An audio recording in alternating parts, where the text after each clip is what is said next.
Okay. Hey, welcome all to the December 15th, 2020 meeting of the Growth Planning Committee. I'm Dan Saunders. We'll start off with the introduction of members and guests. Werner. Nope, sorry, Warner Gilliam. Paul. Hogan. Janet. Janet Powell. Jim. See, you're muted. There you go. He's back. He's back. Oops, he's muted. Well, that's James is with us. James is with us. Okay, Tom? Tom Morgan. All right. So that includes our first thing on the agenda. Second is Mr. Morgan going to do a review of the economy chapter, draft one. Okay. Let's see if we can share the screen a little quicker than I did last time.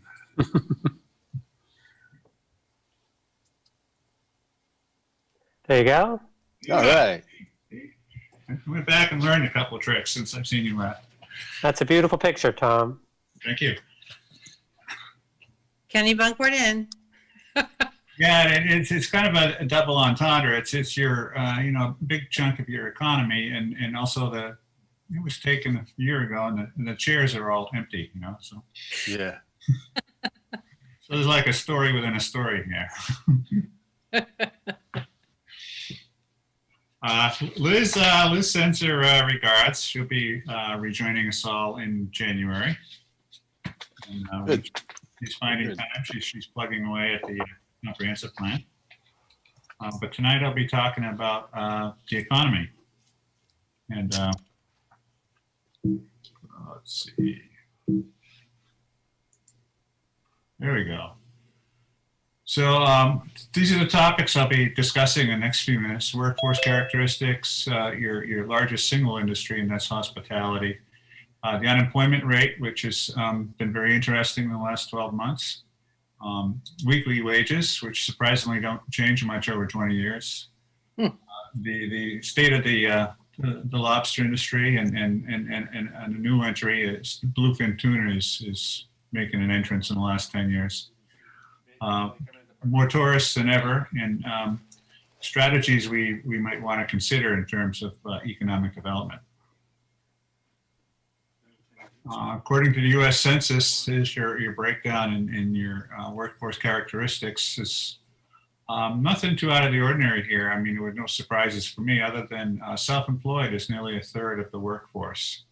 And I think that probably reflects as a high level of education in Kennebunkport, and there's more people who are in a position to work for themselves. Then the census also breaks down categories of various occupations, and there's, as you can see in the chart on the right, there are four of them that comprise most of the picture. No surprise that food services and accommodation is one of the big ones. Another big one is census lumps together educational services, healthcare, and social assistance. The third one kind of puzzles me. It's manufacturing. I'm hoping you guys can shed some light on that because my limited familiarity with town, I don't see a lot of signs of industry and manufacturing, so I'm not sure where that's coming from. And then retail, of course, is there's a lot of that down in Dock Square because you have a lot of tourists. Anybody can help out with manufacturing? Do you know how the census came up with that number? Are they asking people that live in town where they work, or is that what this number is coming from? Yes, it is. Yeah. Yeah, so there might be a lot of people that live here just work in manufacturing somewhere else. Okay. That would Yeah. make sense. Yeah. Yeah, I think that's what you're seeing here, because you look at what you have further on down the line in educational services, healthcare. So we've got a fair number of doctors and nurses in town. So I think but yet obviously no hospital or really doctor's offices to speak of. Yeah. Right. Okay. Okay. Major employers, also no surprises here. Your three largest that employ the most people are all hotels or resorts. And as our number 5 and 6 as well. Then Arundel Wharf is also in the hospitality industry. Unemployment rate, that's, I mentioned that a moment ago, and we all know what happened when the COVID virus came. It was a huge disruption in the economy. And the unemployment rate in April, May shot way up to levels that we've not seen in decades. What I found interesting about this particular data set is, we lined up the state of Maine and Kennebunkport, and I was surprised that the two are like so closely aligned over over a 2-year period. They usually is, in the state numbers, because in any state there's, some parts of the state are doing better than others. But for the last 24 months, the town and the state are just on the same trajectory.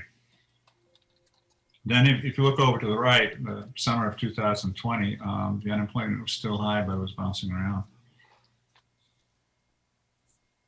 This is what I mentioned a moment ago too about the wages. Professional technical services, they're doing pretty good, and they vary from one year to the next.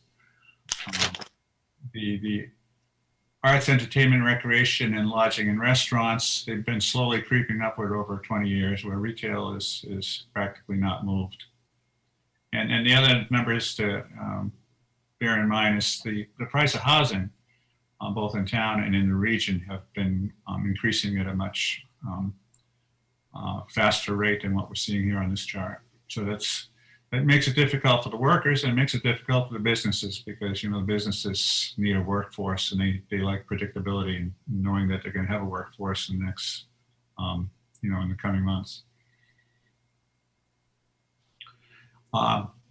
2 weeks ago when we met, we were talking about Lobster Landings. I was looking at York County and the state. You guys mentioned it would be good to look at the local landings, as that was the way it was done in the 2012 comprehensive plan. And what we're seeing here is, of course, Cape Porpoise has the bulk of the industry. Everybody knew that. And we can also see that 2016 and 2018 were great years for lobstermen. And then 2019, the last year that the state has data for, things are going south. And 2 weeks ago, we discussed some of the reasons for that. One was the Chinese leveled an embargo on lobster in July 2018. And then the Canadians struck a deal with Europe, got rid of the 8% tariff for Canadian lobsters, but the main lobsters were still 8%. So the state's lobster industry suffered two pretty severe blows in 2018, 2019, and that's what you're seeing on the right, where everything's going downhill.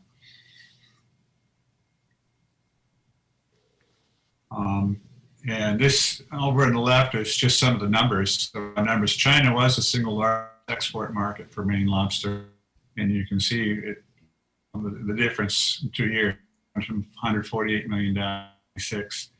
And in the European market was dramatic, $100 million, $5 million. So there's still a lot of lobsters out there. The water temperature's cold, that there's plenty of lobsters out in the Gulf of Maine, but at the present time, the industry's in facing some severe challenges because their two biggest exports were practically disappeared. And the other thing I noticed, we've got some data from the Department of Marine Resources. Is the oops? I guess we don't have a chart for that. It's in the PDF draft that we sent up to you, but it shows that the number of folks in Kennebunkport who are applying for lobster licenses have been in decline pretty steadily. So no, and then that's probably an indicator that it's getting tougher to make a living in the industry. Hey, Tom, Yeah. on page 12 in the text, there's after you discuss the challenges from the tariffs, and you mentioned based upon a footnote from, I guess, conversations you had earlier in the year, that, the lobster industry hasn't gotten anything, but I think they're supposed to get a bailout of some kind by the end of the year. Okay, I was So- unaware of that. Where, It's I think our current president came to Maine and held a rally and promised a bailout for, like has happened with the agricultural industry because of the tariffs. And I just read, maybe within the past week that it was supposed to finally come by the end of the year. But I don't know who's getting it and how you qualified or whatever. But I think the money is. Yeah, I'll have another look. My source was a journalist who was writing on August 26th of this year. So it says August, that the wheels weren't turning on that one yet, but Right. yeah, Right. the government may have made some moves since then. So I'll chase that down, Paul. I'm sure I saw it in the Portland Press within the past 10 days, maybe. Okay, all right. So that news is more recent than the one I was the source I was using.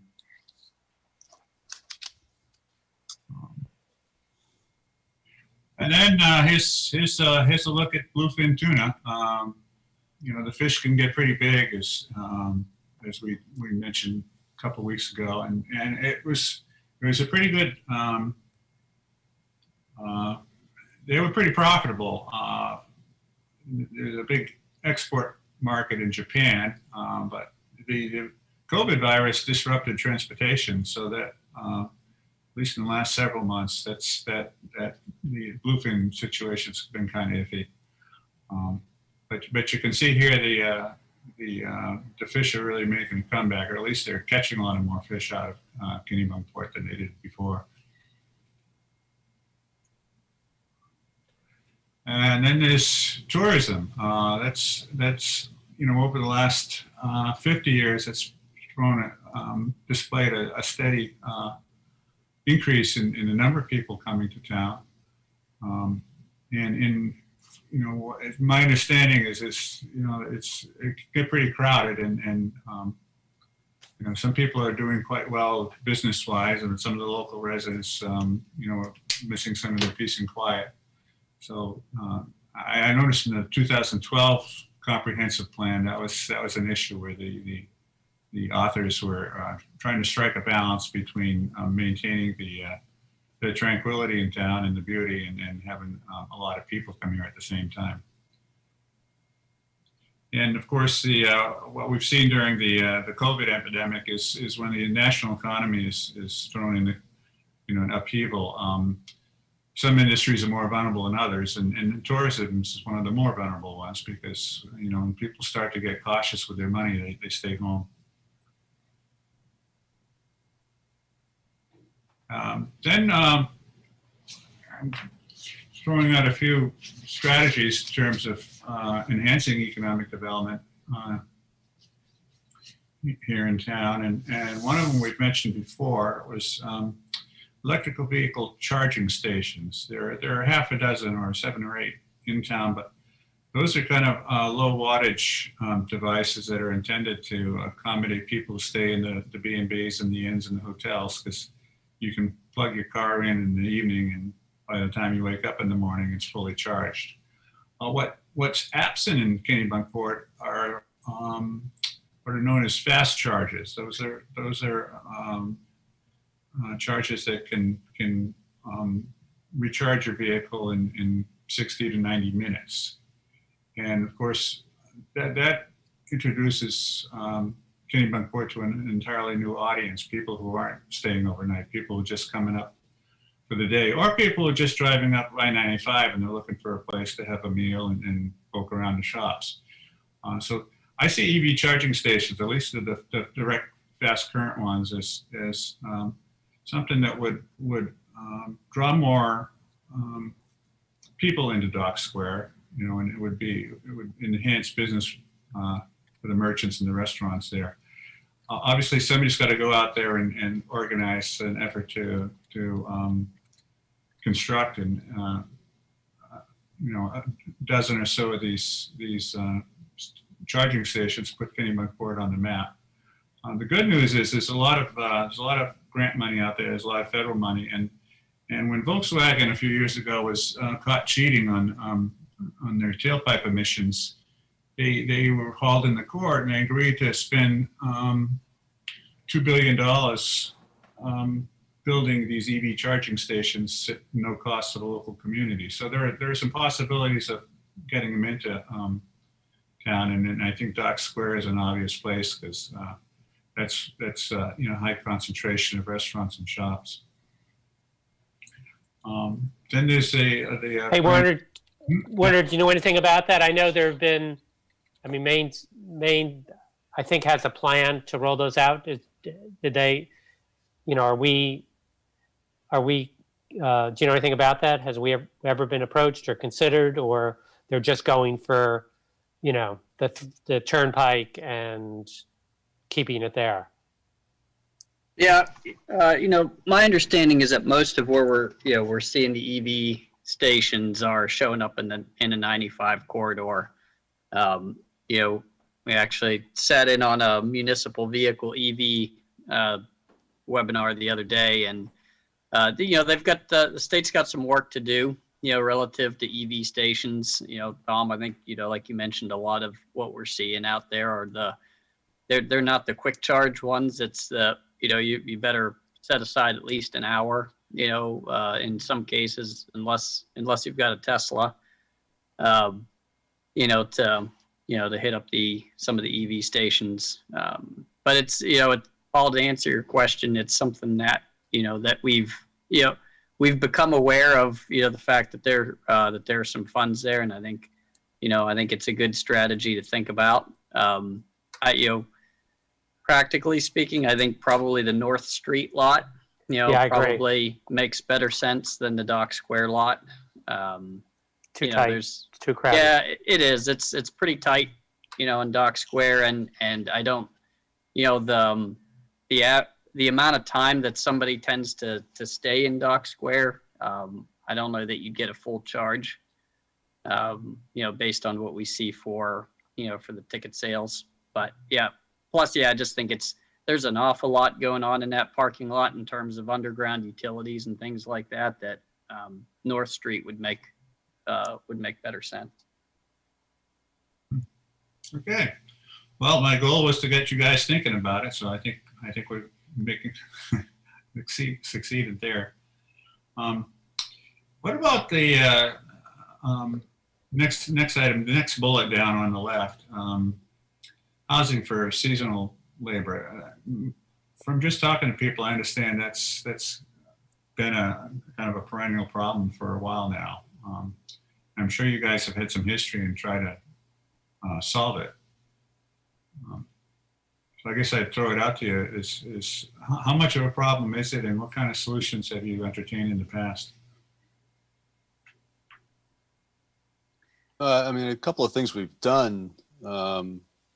Maybe not directly to solve that as a problem, but we've made changes, one to the rumor ordinance that we had that therefore allows someone to rent a room in their home. And the second thing is the residential mixed use ordinance, which would allow businesses to have basically apartments above, so you have a sort of mixed use in the same lot.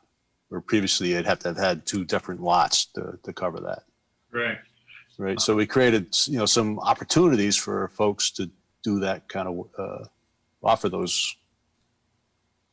But we haven't had anything that was specifically targeted towards, supporting seasonal workers to the town for housing.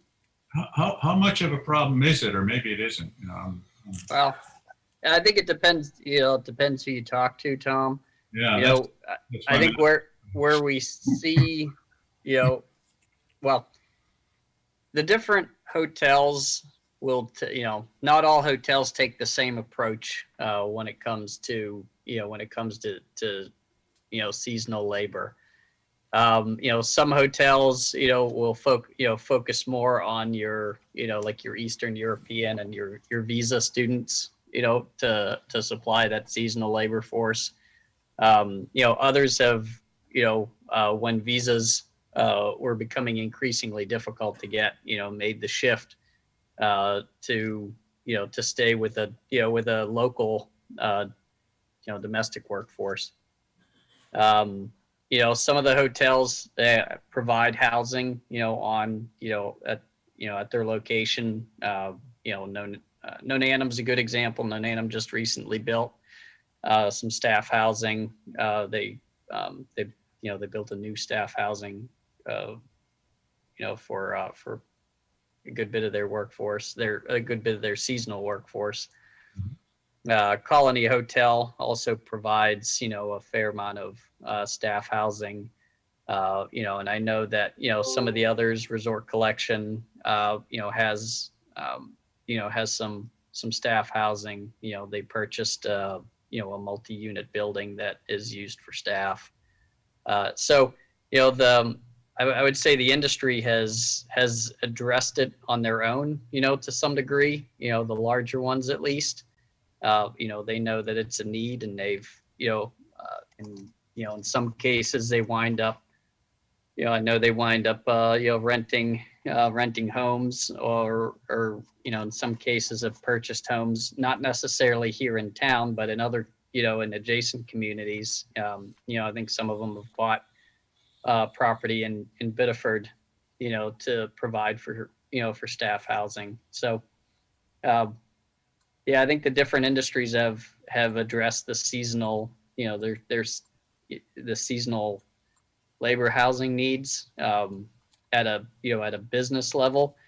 Now, if you're an individual, coming into town, I think that's got its own challenges, a lot tougher challenges if you're doing it individually. Well, the hotels are obviously well situated to solve that problem. I was thinking more of the restaurants and the shops. Is this an issue for them, or is it just, my perception? Yeah, I mean, I think the shops, and, others can chime in on this, but, at least what I see for seasonal labor in the shops tend to be locals. You tend to get a fair amount of, college students, high school students that are working the retail, locations. And similarly with the restaurants, there are a couple of restaurants that bring in seasonal labor, but I think what I've seen is that they've provided housing elsewhere. It's not to say that it's not a problem, but I think it's, the businesses have worked to try to find solutions. So I guess what I'm hearing is that the problem is being handled well enough that maybe this issue doesn't belong in the comprehensive plan. Yeah, I would think so. Okay. I mean, I don't know that I agree. I think people have different philosophies on how to approach the problem. But, I mean, rarely a summer goes by and I don't get a call from somebody saying, my niece, my nephew, my cousin, would you possibly have a bedroom? He's coming with his friends to work in Kennebunkport and there's no place to live.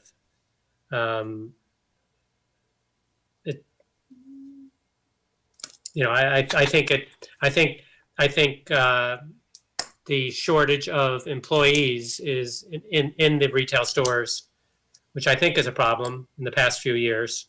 And it's probably, low wages may be one reason, but no place to live, no cars, it's not a walkable community in terms of, you need a car kind of thing, which is another one of your points on a 20-minute neighborhood.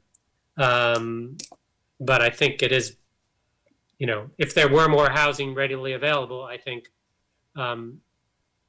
retail would have an easier time finding employees. Particularly when the economy is strong in the state. When the economy is lousy, you don't see the for sale, help wanted signs. Yeah. But when the economy is strong, as it has been in the past few years, many, many people are looking for employees. Any other opinions on this one? No, I mean, I generally feel that's something that the businesses need to solve. We've provided opportunities through changes in ordinances for, you can have apartments and you can have rooms and you can have, that mixed use, which I'm not sure if anyone's even used that, Werner.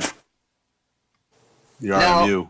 I don't know how, like for my own business, I don't see how I'm gonna solve that problem by what am I supposed to do? Build someplace for seasonal employees to live?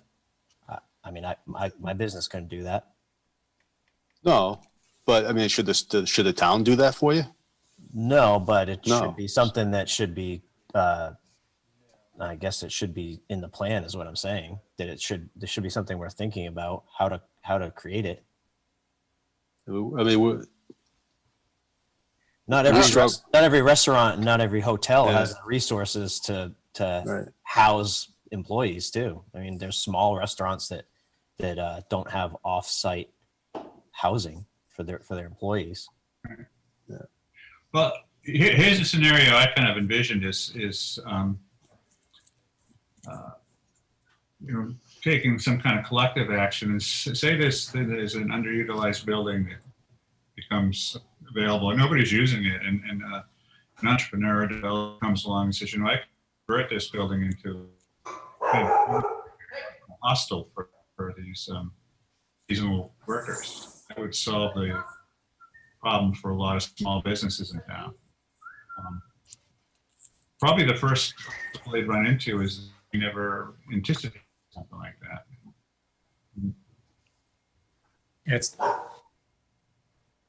Yeah, I mean, it's an interesting thought, for sure, Tom. I will say, like, it's, the don't necessarily have a performance standard, in any of the, in any of those types of uses that at least addresses kind of how we deal with it. I mean, I'd be hesitant to go down the road of, you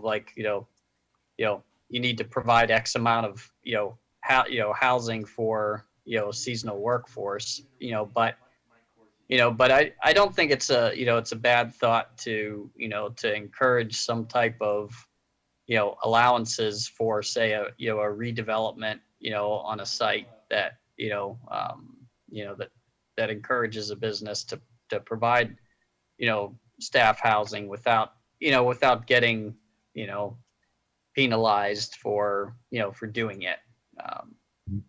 And the reality is we've lost, I'm thinking of Langsford Road, where there was, a rooming house that was there for, generations, where people had rooms or apartments, I'm not sure what, but it provided a lot of affordable housing. And then it got, taken down and replaced with, luxury rental, short-term rental. So we were not able to protect it. It provided, great value for the people who were there. But we seem to be going in the wrong direction. On the other hand, I think you need it in the comp plan because, for example, we've begun to work, the housing trust was set up in recognition of this problem, and among others, not just for seasonal workers, but for all employees. Yeah, right. And, That's yeah. And so, having it in the comprehensive plan helps to support arguments for doing that in particular places, whether you're looking for, spot zoning or variances or density, if it's a municipal goal. Right. If it's not a goal, then you don't get any help from That's a good point, Paul. And this, Werner, you mentioned, expanding performance standards. The other way it could play out is a developer could say, I have this building, this is what I want to do. Would the town be interested in doing contract zone? And if it's in the comp plan, that is much more likely that the town's goals will be realized.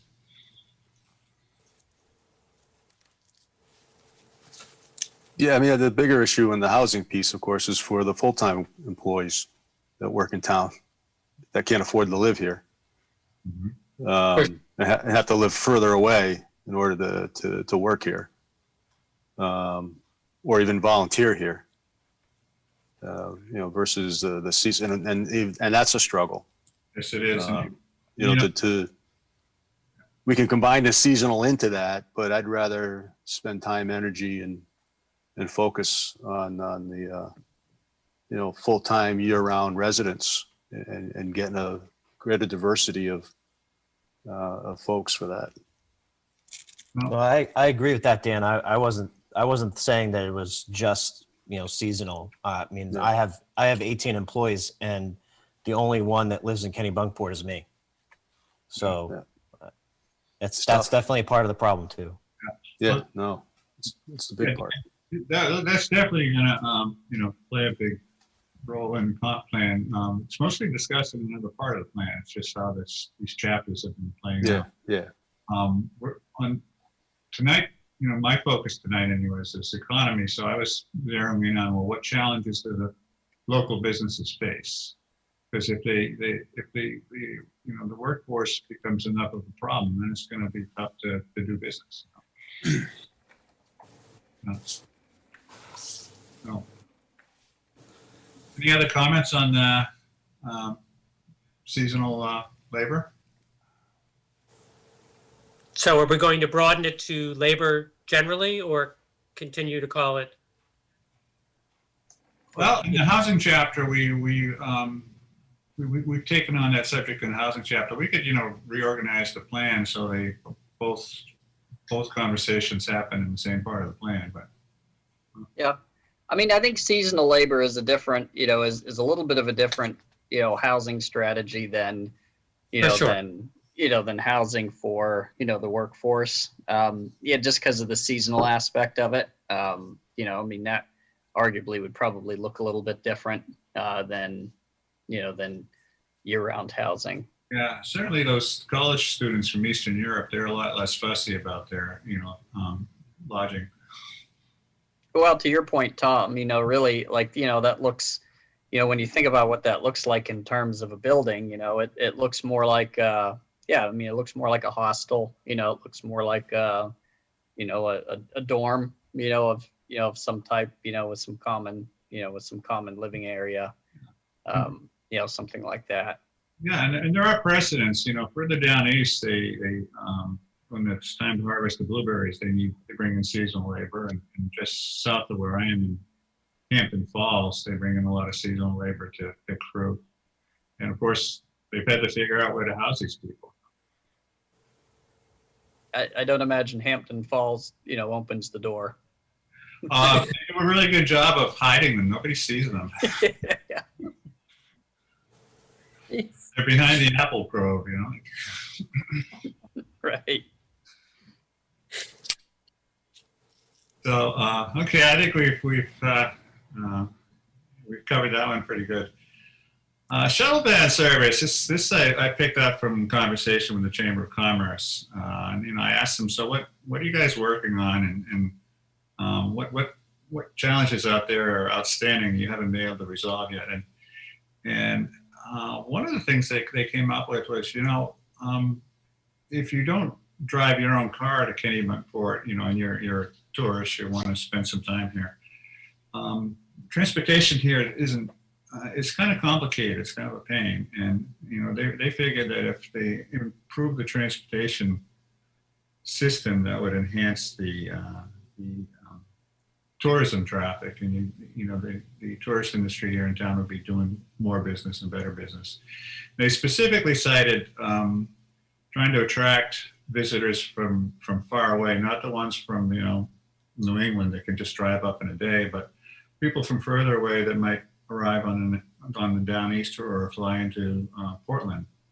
And if once they get there, how do they get to Kennebunkport? And the chamber perceives this as somewhat of a problem, and it's one that they haven't found a solution to yet. What about, I was kind of struck by that comment because certainly 8 years ago or so, I would have completely understood, but with Uber, you know, you can get off in Wells at the train station or you get off at Portland and if you're European or you're from here or Australia, you just open your app and you know, as you're getting within 10 minutes and you have an Uber waiting for you. So it doesn't seem to me like that's a real problem anymore. I'm surprised to hear it. Point well taken, Paul. Or if you're staying in town at the Kennebunkport Inn and you want to go, you know, to Goose Rocks Beach, you could get an Uber to there too if you had the means to do that. You know, one thing I would be interested to know is how many Ubers do we really have, like that are in the area? I don't know if there's a way to, to find out that number, and how many of those stay active year round, and how many of them are just, seasonal. I don't know if there's a way to dig for that data anywhere, Tom, or not, but. I have the app on my iPhone. I could just call an Uber when I'm in Kennebunkport, see if anybody. Right. See if anybody shows up. Yeah, I had to. I mean, like last year, my mother-in-law was in the hospital, and we took one car over, or I had to drive over and leave the car for my wife. So I need to come back to Kennebunkport from Biddeford. So I opened the app, and I had a ride in about 15 minutes. The guy did drive from Portland area, from South Portland, down to meet me. The cost was like nothing, considering he did that.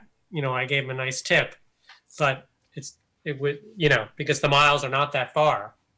But you answered the question, Paul. 15 minutes isn't a bad way. No, it's not. And if you're getting off the train, you just do it as your. I mean, I always think of Uber as being a supply and demand thing. If people are having, if there aren't enough, then other people join the business. Yeah. Has anybody else used Uber in Kennebunkport? A lot of people do it from the beach to go into town for dinner. So they don't, if they like to have a bottle of wine, they don't have to drive home. That's become, before COVID, that had become a common thing to do. Yeah, what I'm hearing is that the shuttle van service was a solution to a problem, like you said 10 years ago, but maybe Uber has solved that problem.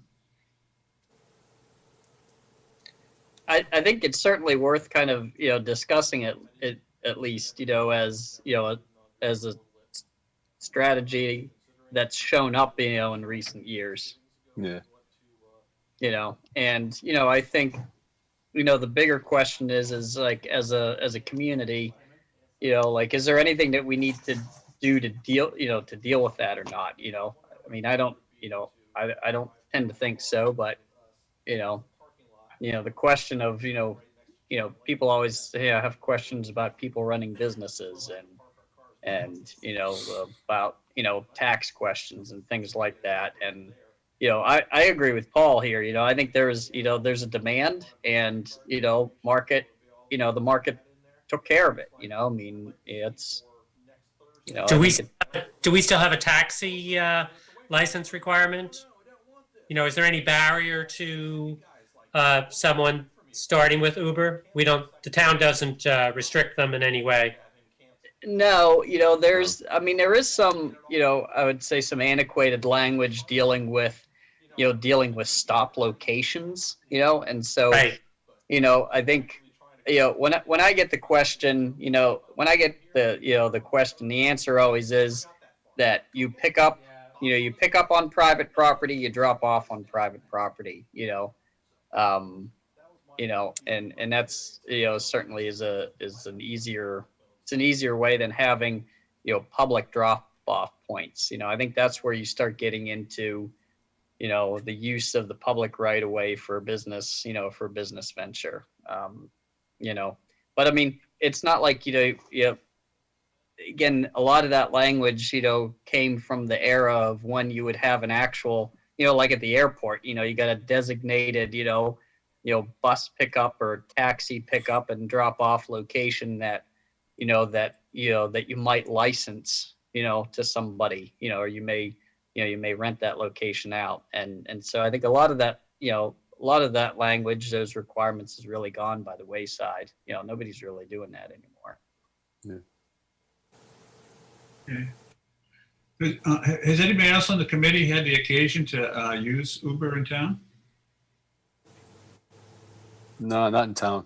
No, No. yeah, not in town. I mean, I've used it other places, but not in town. Okay. Next up. So you can also now, which COVID proved to many people, get groceries delivered. So if you rent a cottage at Goose Rocks, for example, for a week, and get an Uber, ride from Wells or from the airport, you can get, your linens delivered. You can get your groceries delivered.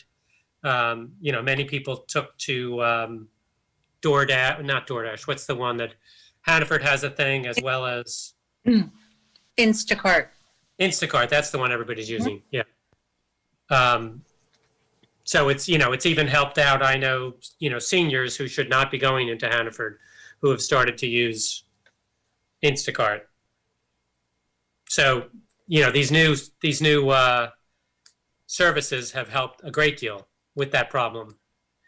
The 20-minute neighborhood concept kind of comes to your house in some respect. Well, it's become less complicated, yes. Yeah, as long as you have a computer or a smartphone or something. Yeah. I mean, I think the strategy for some of those things is just to make sure that there's, that we just need to be, cautious about making sure that there's no unintended barriers, towards, allowing those types of services to continue, because I do think they bring about a benefit, to the Right. community. And the towns voted before on shuttle van service and supporting that, and always voted down doing Oh, so. really? So, yeah. It wasn't big money, but it was to help support a bus that was running from Wells into Kennebunkport. Oh, right. We decided not to support that.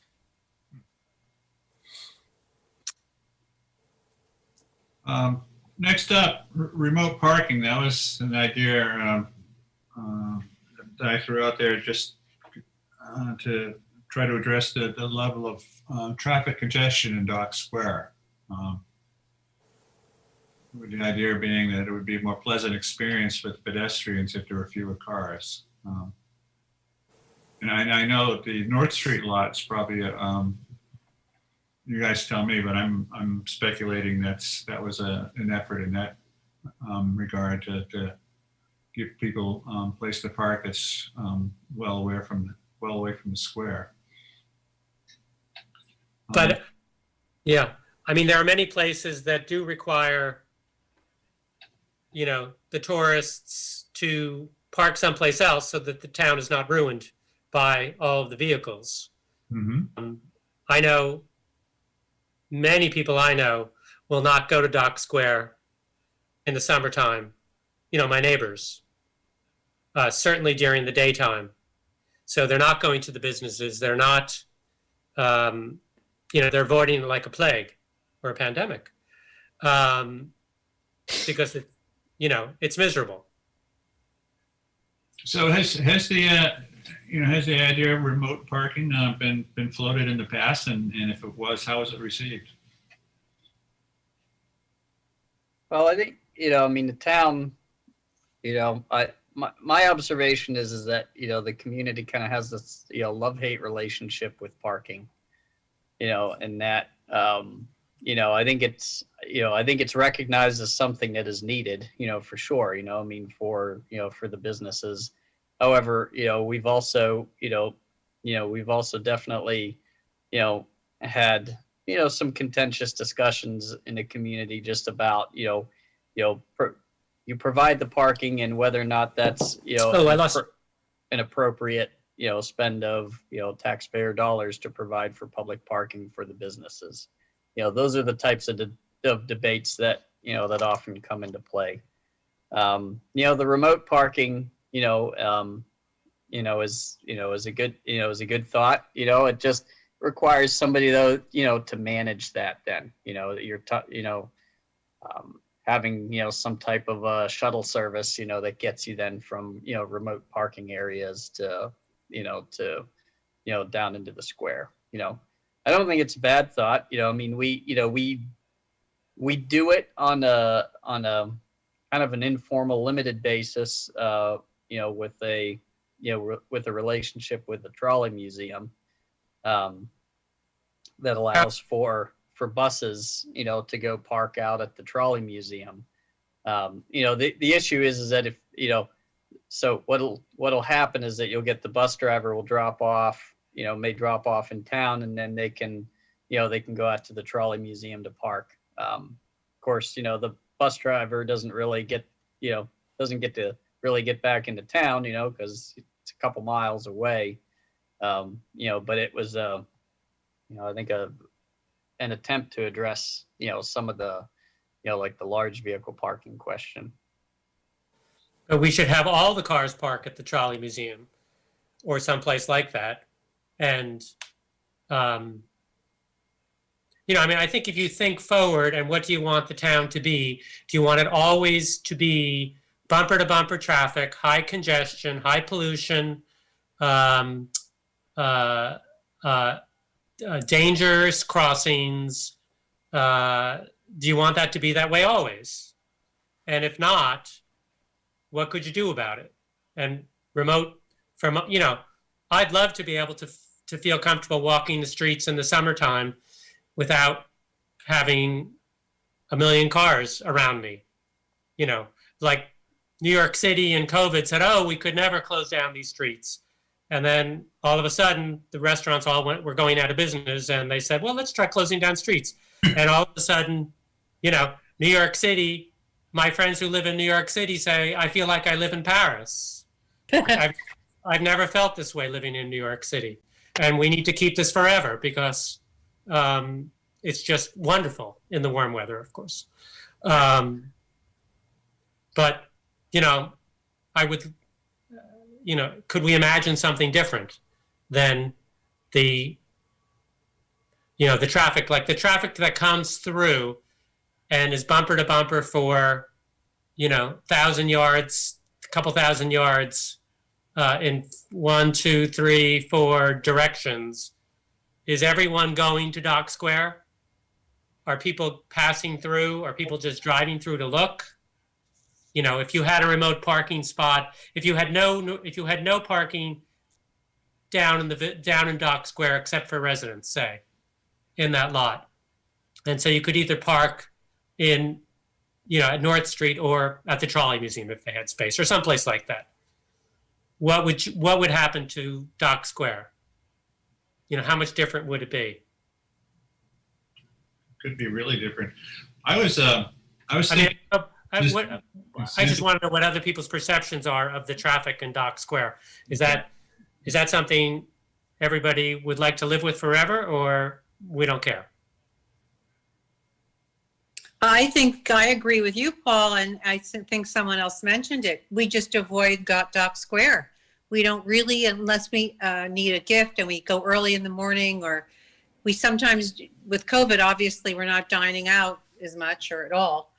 But I think that you find ways to live without it because it's such a nuisance and there is no place to park.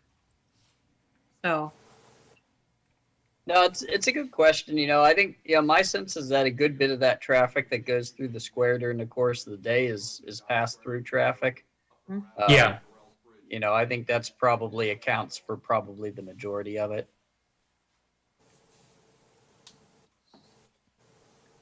So they're not even stopping and buying anything to help our income base, our taxes. Well, I think they're headed. I think they're headed somewhere else. Yeah. I think they're headed somewhere else in town. I mean, those times. Those times in the summertime. Parking lots are full. At that point. But I think. Yeah, well, My impression is that they're headed somewhere. I mean, it's Route 9. If you're not local, you don't know the ways really around it, so you're following Route 9 to where you're going. You're going to take it right through there.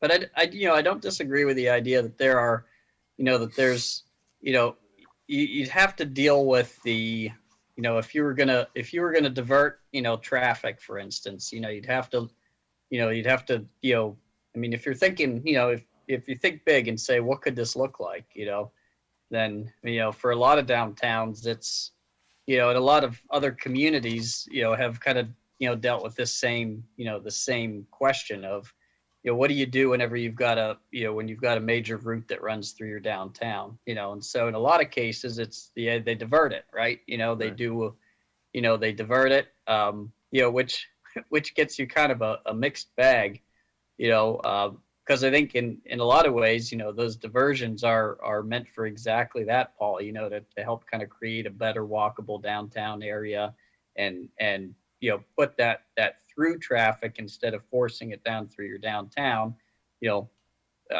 put it out somewhere else and, make those downtown areas, more walkable and pedestrian friendly. I think that's one of the, that's one of the challenges, but that's one of the solutions is that, you'd have to, think about addressing that. I do think there's opportunities for some areas there where you could, potentially during different times, you could block off sections, to make it, more walkable. I mean, that stretch of ocean, there's that little short stretch of Ocean Ave there that, I could see that as being, during certain times of the day could be pedestrian only. But, just that requires, a lot of thought. It requires a lot of process and it requires, management of it as well. Yeah, I mean, to go big, I think, at least the way I was envisioning what you were talking about, Paul, we would really have to work in partnership with Kennebunk, right? Because they'd be the ones that would have to divert people off of 9. For sure. Right. And they would gain some benefit because they could have that whole section from 9 to the bridge. That would be walkable. I mean, if you did a traffic study and you find out that 80% of the cars coming through are just sightseeing and they're not spending any money in town and they're not going to visit anybody in town, then, you might come to the conclusion, well, we don't need this. We don't need our town ruined by someone who gives us no benefit. It's kind of a double-edged sword, though, don't you think? Because I mean, we're encouraging people to come, even if it's to drive by, with the ability that they get enticed to maybe stop. My wife and I are a little bit younger. We go downtown. We kind of enjoy like going to get a drink or this or that, and we know it's going to be busy and. Sometimes it's hard to get a parking spot, but, we know we're going to go and spend 2 hours down there. So for us, it's not a big deal. And I think Warren has kind of got it right with this Gunkwit, Wells, even Biddeford. You drive through Biddeford and you're going to have a little bit of congestion because that's where things are. I don't know if a remote parking spot, I don't know. I wouldn't use it as a local because it's not for the locals. It's for the people who are coming. The other part of his report said that, the shopkeepers will tell you most people, spend very little money. Most of the people are not here for overnight. They're of the number of visitors we have. They're here just for a few hours. They don't spend that much. Portland, maybe they spend even less if they're coming from Well, those are the people off the bus, not people in cars, of course, Or the boats. or the boats. Yeah. But they're in Ubers. Yeah, I kind of, what Dan said, I think if you're going to do some kind of analysis, I would be in favor of doing it in conjunction with, or in combined with Kennebunk, because, sometimes we'll go to the pilot house and we'll park out back and they have a bigger parking lot, or we go over to Pedro's and park, on the side street or something, it'd be worthwhile to possibly bring them in to even consider like what, the pros and cons of it. You're a local, so you know those places. I do. Yeah, which is great. That's how locals survive. Yeah. But, my wife went down Saturday and bought a Christmas ornament at the, the Day Trip Society and, but, we go down because we participate in those things, but, we also, as a local, we have our services outside, we know what we get when we go down there. So, but again, it's one of those it's an artery, people want to drive. We encourage people to drive around to see the Bush's place or stay or whatever, even if it's driving through. Well, the traffic is a problem to solve. What about people who just go down to Dock Square to park close to where they want to be? That contributes to the congestion as well. Sure. When I was floating the idea of remote lots, I was thinking, what can you do to encourage those people to park further away? And what comes to mind is a system of disincentives, making it expensive to park in the center and get dirt cheap to park remote. Right. Most people don't like the buses, but to me, it seems like it solves the problem of less cars downtown if a bus is coming and dropping a bunch of people off to, even if they're walking around and not buying anything, it resolves that issue of too many cars.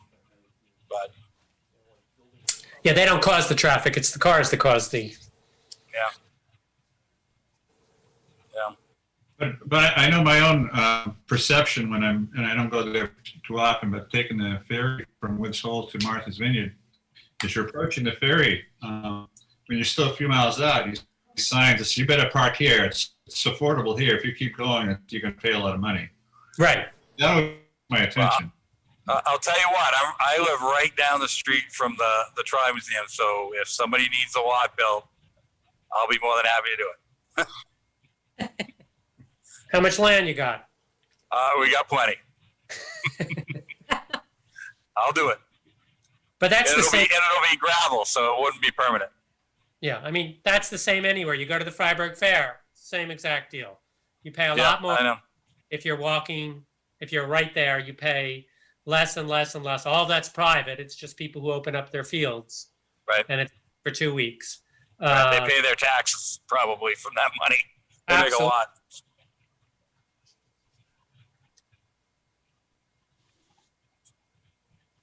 All right, so those are some good thoughts. Are there any other thoughts on addressing the congestion issue? Where?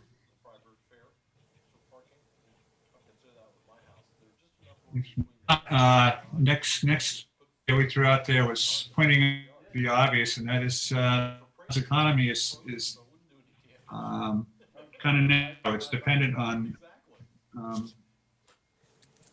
primarily on one industry, the hospitality industry, and the hospitality industry is vulnerable to disruptions in the national economy, and we've seen lately the COVID crisis. It's an industry that doesn't respond as readily as some others. It's been a lot of adjustment. So what are your thoughts about taking a kind of like another look at town, and would you consider trying to diversify the economy to get you less dependent on hospitality? That's like, I brought up this before. It's kind of a tough sell the way things are, because it's not like we have the ability, or maybe we'd have to look to have diversify, to have like an industrial park. We're far enough away from Route 1 that, you know, we can't capitalize on that, you know? I don't, it's tough to think diversifying it, you know, in relation to small businesses, which we are working, but other towns like Wells and other places have the industrial park areas. We don't have that. I think there's one opportunity, and I think it's a challenge to see how the town could support it. But COVID has brought to us many.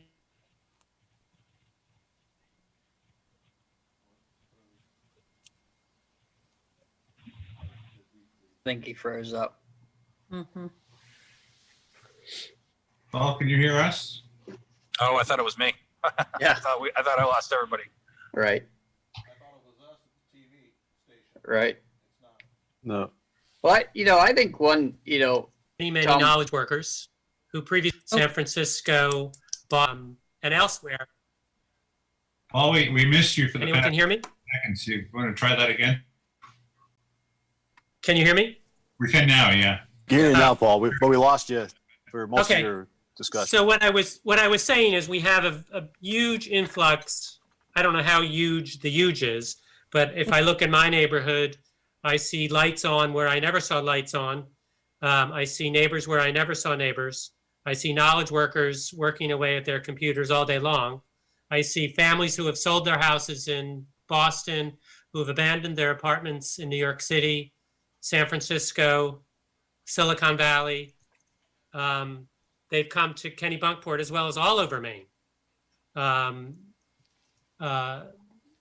are places in Oxford County which have been on sale for 20 years and no buyer came along, and this year they've all been bought up. So my question is, these people have permanently changed their situation. Will they last in Maine? I don't know. But how can we support? Is there something we as a town should do to support them? Is it broadband? Is it support groups? Is it organizational support so that they are welcome here and stay here? That's interesting because it's such a recent phenomenon. We really haven't, we don't have the data to kind of impact they've had on the economy. No, but the broadband discussion has been one I think that's been ongoing in the state of Maine. That I think the state has recognized as a big ticket item. For diversifying the population and bringing in a younger workforce. So I think that's is definitely an item that we want to make sure that that we have good internet access. The other thing that I think that goes hand in hand with that is just better stability of the power grid. Absolutely. That to me that is a huge factor. Where everybody winds up with a backup generator. That to some degree seems to be almost a requirement in town. So. Where is the vulnerability in the transmission system? Where's that happening? Where's the vulnerability? Yeah, power often. You name it. Yeah. But do you have the same problems in Kennebunk? No. No. No. I mean, I'm not going to jinx myself, so I'm not going to tell you how many times I've gone without power for an extended period of time. But, enough to say that, in the 15 years that I've been here, I've not felt the need to have a generator, and yet certainly I know, I know from you all, from many other residents, that's almost becomes a necessity, to have in town, to have, to address, some type of a backup power scenario, because there's always that possibility, especially in the wintertime, that you're gonna, you're going to have potentially multiple days, that you're going to be without power. So Tom, to answer your question, I mean, it's a little bit of everything, I mean, it's everything from, I mean, we see house services that get, that'll get, taken down. But we just, CMP, tends to just be very reactive in maintaining its infrastructure, as opposed to, a good proactive approach, to their grid. Now, power outages, are they happening outside of town or inside? Anywhere CMP is in business. Yeah. Right. Yeah. And Amira.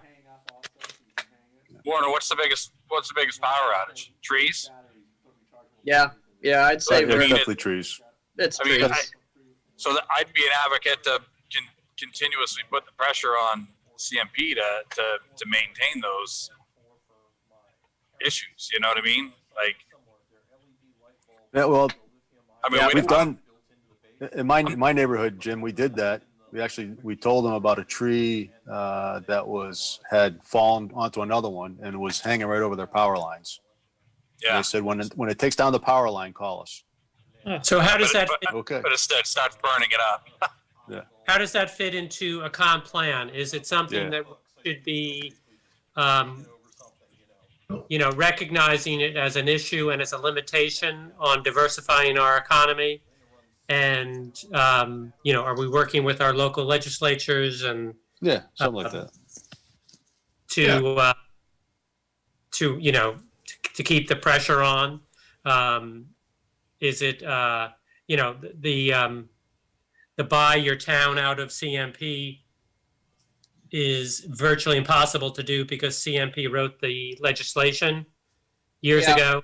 Yeah, I think everything that you're saying there is that, for comp plan purposes, it's as much as, putting pressure on the legislature, to deal with some of the, what I would say are the strangleholds that, that prevent, for local utilities to really be able to, to come about, Yeah.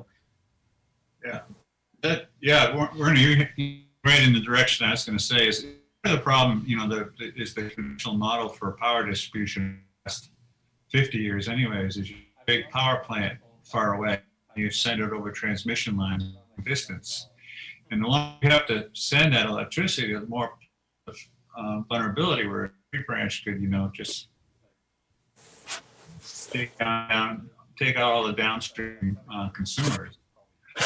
So one way around that is to spread the power plants around, right? Smaller plants, but make them closer to home. And when I say power plants, I'm not talking about natural gas or coal, but renewables. And as you know, there's a lot of activity in Augusta right now and getting spread out all over the state. That's part of the solution, to the extent that your source of your power isn't as far away as it used to be. There's less possibilities of a fallen tree interrupting things.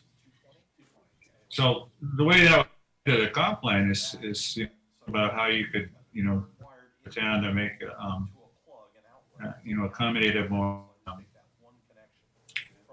a model distribution that's not centered on a remote plant somewhere, but your source of power is more local. right. Yeah.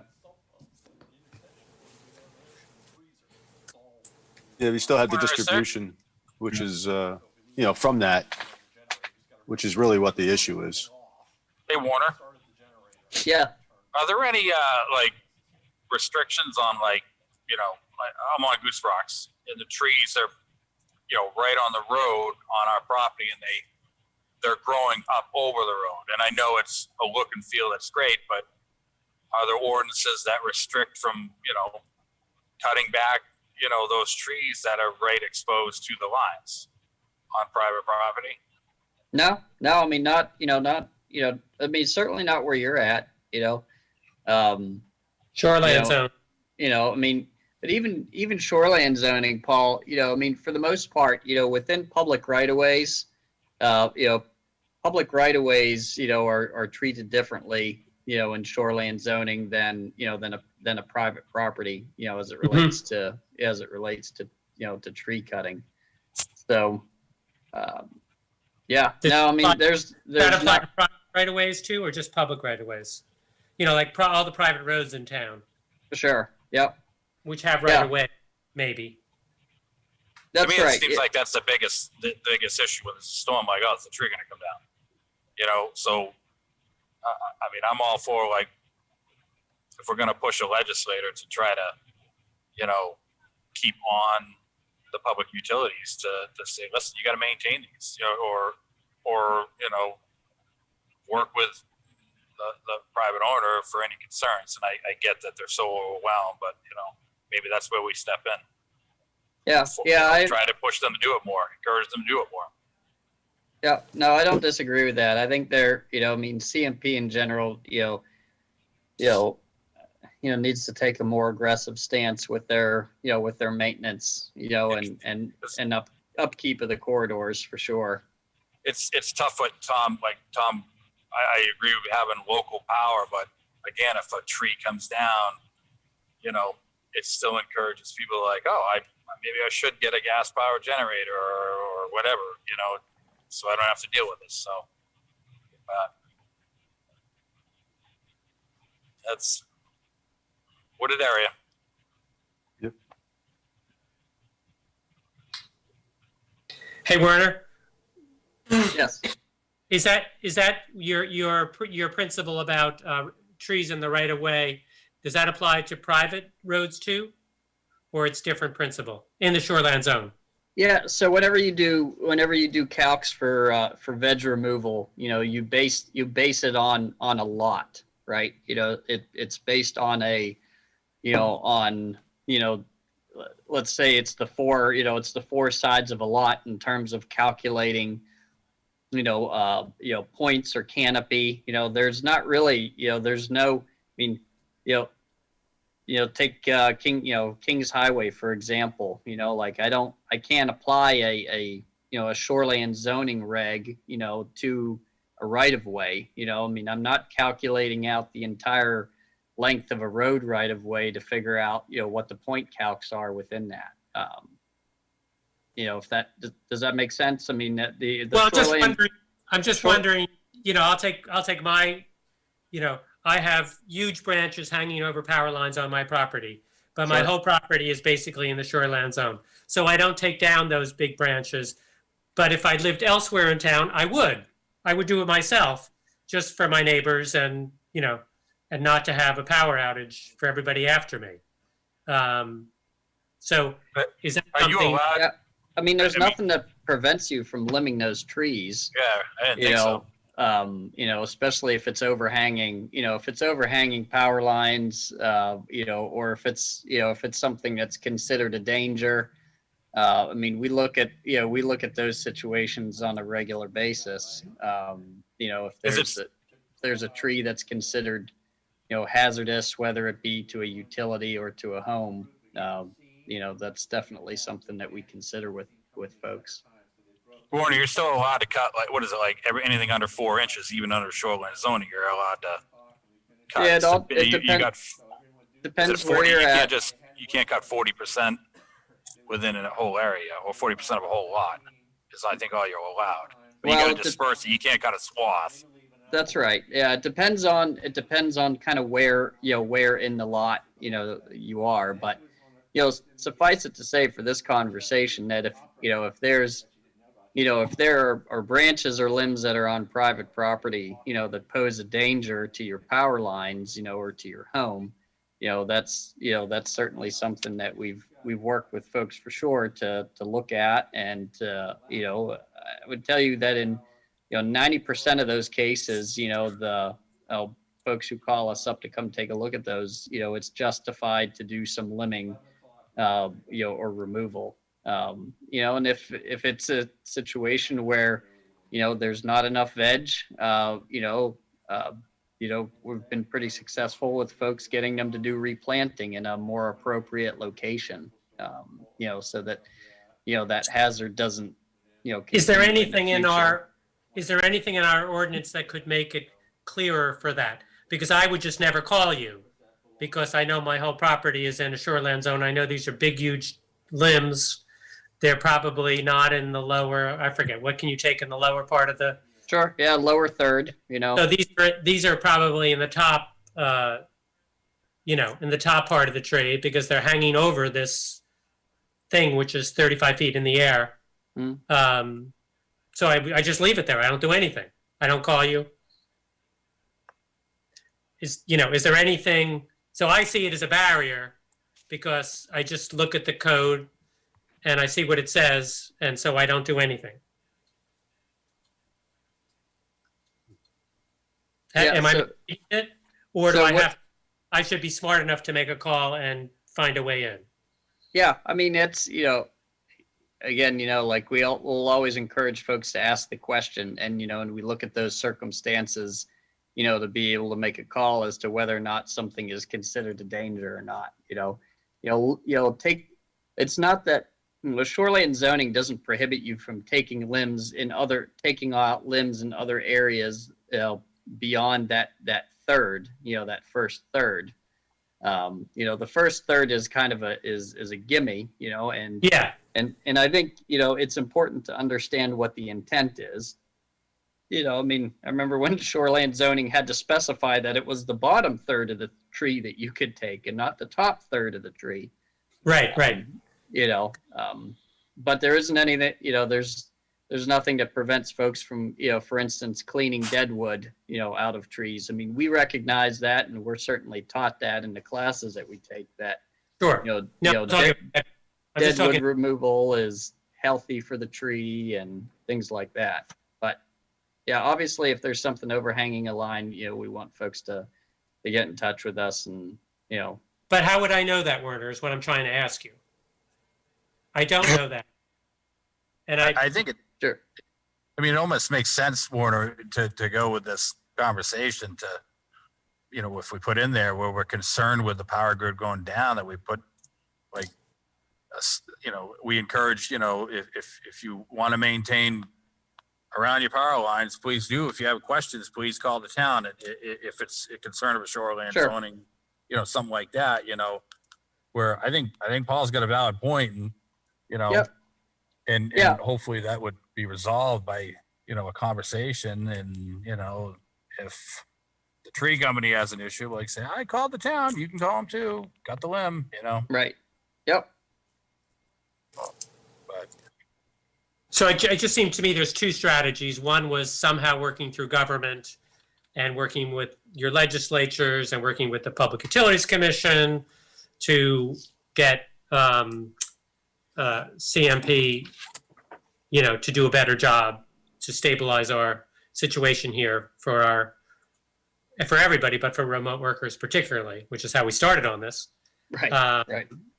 And secondly, is there something we could do to help homeowners understand that they could take, self-help if they have, branches over the lines or through the lines, etc. Okay. Both good suggestions. You guys ready to take on the 20-minute neighborhood? Oh, it was 15. Or 15-minute community? Paris is striving to be a 15-minute city. Melbourne, Can I do one more back on Diversify? Yeah. Mhm. So there's a huge part of the economy we've missed in town, which is an important part of the economy. And there are probably 400, say, of these businesses in town, which if they generate 30 grand a year, 20 to 30 grand a year, we're talking 10 to $12 million, which is a lot more than Bluefin Tuna. And that is short-term rentals. So there are many families who own houses in town who have owned these houses in town for generations and have kept these houses in their families by having short-term rentals. And they generate a tremendous amount of, of dollars, probably more than, collectively more than some hotels for sure. But that they employ, hundreds of landscapers, carpenters, linen, people who sell linens to you, grocery deliveries, Housekeeping. housekeeping. Yeah, that's an important one. And, many of these homes are people spend a lot more on them than people who live here, frankly, in terms of employing local laborers, because they can afford to, because they have this rental income. Those of us without that rental income, pay our own taxes, which has become increasingly a burden, which goes up every year. So the question is, there's a movement in town to limit short-term rentals. There are short-term rentals in neighborhoods where there were never short-term rentals, 30 years ago. As the town has become more popular, you could rent a house anywhere in town, whereas probably 20 years ago, you could only rent a short-term rental at along Ocean Avenue and Cape Arundel, at Goose Rocks, certainly all Dock Square, that whole area where the hotels are, where the bread and breakfasts are. But it seems to me it's an important part of the economy that we've missed. No, I agree, Paul. You're right, Paul. We did miss it, and it is a huge part of the economy. My question to the committee is and I didn't say, I should have said after we added housekeepers, they spend an inordinate amount of money, far more than residents spend, at the restaurants and liquor stores and all those places. Yeah, we avoid the restaurants in the summertime. They order out or go out or take out or buy lobsters pre-cooked. If they're here a week, they do that 5 nights and maybe they cook twice. As many as owners and housekeepers will say, those kitchens are very clean when we get them back. so which raises a policy issue is obviously the plan should acknowledge all this is happening, but the next step is does the committee see any change should be desirable? A policy recommendation in the comp plan to push one way or another in terms of this. I think it's worthwhile to, like Paul said, I think it's worthwhile to discuss it or have it in there because, the tourist industry is a homogeneous industry. We just mentioned the same thing with transportation about Uber. Things change all the time, and short-term rentals have a spider effect or a spoken wheel effect where, you have a short-term rental and it benefits these other fingers of things, the restaurants or the housekeeping or whatever. So I think it's, definitely something that is part of the local economy. It's something that benefits, locals and even people that, own places that are far away. It still brings something of value to our economy. So, yeah. Well, I think probably everybody in this conversation is in agreement that it's a substantial chunk of the economy. My question is, as we're preparing the comprehensive plan, are we going to issue any policy recommendations that would impact this sector of the economy? Do we want to? Is it desirable? Is this thing, moving in the right direction? Is it getting too big? Is town government getting in the way? Well, I think it's however we orchestrate that, it's worth mentioning because, again, like I said, the tourism industry is homogeneous. It's a popular thing right now. Uber wasn't popular before, taxis were. So things change. I think it's where we are within this 10-year period. It's very significant to bring to the forefront and talk about, and how we either, some people want to discourage, some people want to encourage. How we do that, it needs to be mentioned. It needs to somehow be supported and also be emphasized of concerns, I guess. Yeah, I think what we've been having discussions, in town, regarding short-term rentals. A couple of years ago, we had a committee that worked on the question of whether or not to regulate short-term rentals. We wound up doing survey work. The Board of Selectmen have currently taken, the same topic up, and they're, in the midst of working through, a draft ordinance, right now.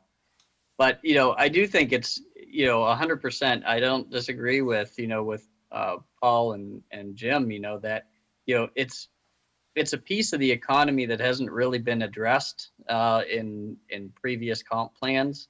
I think it's something that has been, to some degree has been somewhat hidden, and that it really has only, been kind of brought to the forefront, with the advent of Airbnb and VRBO. I don't think that, a lot of folks quite have understood the, maybe the scale and the scope of it. And certainly those services have made it, made it easier for folks, to rent their properties out short term, and have given a lot of folks opportunity to, venture into that as a business. So it's a topic in town that's currently being discussed. I think that it definitely is something that, that warrants mentioning for sure in the comp plan, I think sense is that go ahead. Sorry. the big debate I think right now is, the selectmen have been discussing, the placement of a cap on licenses. And so I think that's a point of contention right now, is this, how many is too many? And, where do you even go with that discussion? So there's a lot of opinions on the topic for sure. But that kind of policy issue actually does belong in the comp plan. I mean, I understand the selectmen are trying to wrestle with a contentious issue, but they should have a policy in the plan to fall back on whatever they come up with. Oh, yeah, no, I agree 100%. I mean, that's, like anything, you look to the comp plan to kind of give a sense of how the community feels about big topics, and and that's how you generate those types of policies. Right. I think, the town is at a disadvantage because previous comp plans didn't really get into that, didn't really address it. And so, but yet now we're in the process of discussing, licensing ordinances for it. Yeah. I mean, we live in, we live in somewhat of a rural area, or, it's not a metropolis, to think that, when we look at our economy that is predominantly tourist based, this allows those folks to have somewhat of a self-reliance and to participate in that economy. So, I'm in favor of, talking about it or having it in there. Right. If I were a selectman, I'd be looking at a plan for an analysis and a policy recommendation. I'd say, okay, we as a selectman are going to make this decision because the comp plan is looked at the problem, and the comp plan says we should go this way, we should go that way. So I'm just trying to get a sense of, what direction you guys want to go. Well, I think we've been struggling with trying to find who's in favor of actually getting data to drive that. Yeah. I think the sense that from all the different conversations or things that I've heard in tidbits, is that everybody in town was okay when people who owned the homes were renting it out, down to Goose Rocks for the summer, to help make some money and pay the taxes and all the rest. But really got concerned when businesses were buying homes to just rent them that way. It became it was a business. Mhm. proposition versus it's your home, it's your summer home that you're renting, or your primary residence that you just rent during the summer. You go live somewhere else. I mean, people Right. do that as well, right? So I think it's when it kind of stepped into that business model. Hey, we could go buy 5 properties in Kennebunkport and just turn them during the summer every week and make a ton of money and pay everything off. That's when it came out of the shadows because everybody else was just happy the way it worked. Mhm. And But now, there's of a way- course, It's There's a hopeful way you we could find. deal with that problem. As a policy matter, you could say if you rent out one property, the registration fee is $50. If you rent out 5 houses, it's $5,000. Yeah. You could do things to discourage as a policy matter if that's what your concern is. And I agree with you. I think the perception has changed from the Yeah. families who held on to houses for generations and rented them out for a month or 6 weeks in order to pay taxes and the upkeep. And then the family got to use it for, the rest of the time. Yeah. And Or- that's, or even Or new if we're families gonna- that did the same thing, Paul. Yeah, I mean, or if we're gonna, I mean, until we have real data, it's all speculation. Sure, And sure. if we're gonna go to extremes with policy, I'm all for local. If a local family owns 5, so what? They live in our community. You know what I mean? I would never. Again, I'm all about people being self-reliant, and if they live local and they own 5 places, that's how they put food on the table. If But you in can't- relation to somebody that lives away. you can't discriminate that way, Jim. I'm not a lawyer in Maine, but there's a commerce clause in the Constitution. So Yeah. you can't, you could discriminate. You could say 1 house costs you this, 2 houses cost you this, and 10 houses cost you this. But Yeah. you can't say the guy from Rhode Island who does this is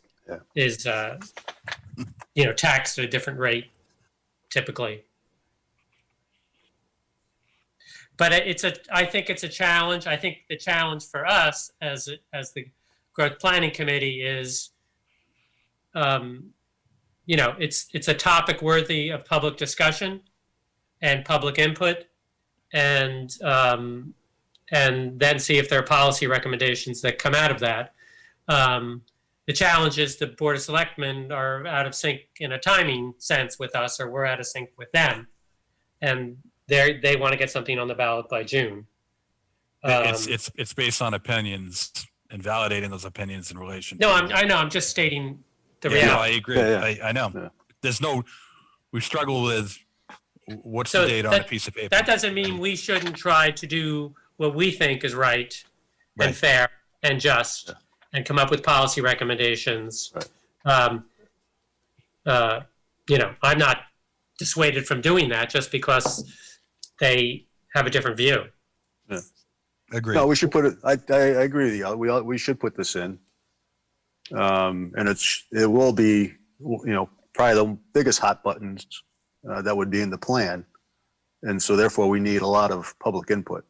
Exactly. Absolutely. So the discussion of public outreach, this would be huge. Our challenge in the next few months is come up with some policy recommendations and load them up as balloons in summer, and see how the general population responds. Yeah.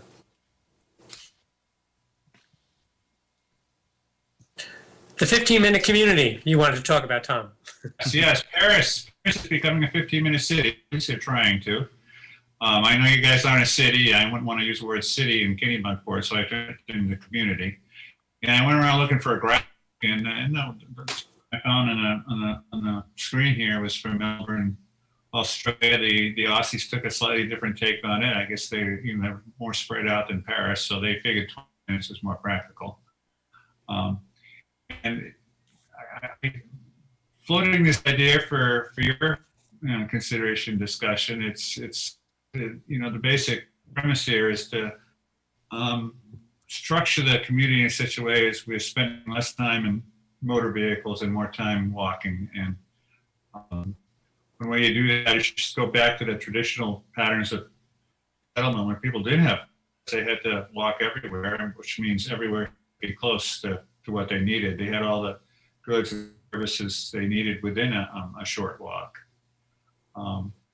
you know, the motor vehicle has kind of changed the landscape in America for the last 100 years, but what they're trying to do in Paris and in Melbourne and many other places is they're trying to turn it around back the way it used to be in the United States before there were automobiles, where people would find everything they needed in close proximity to it.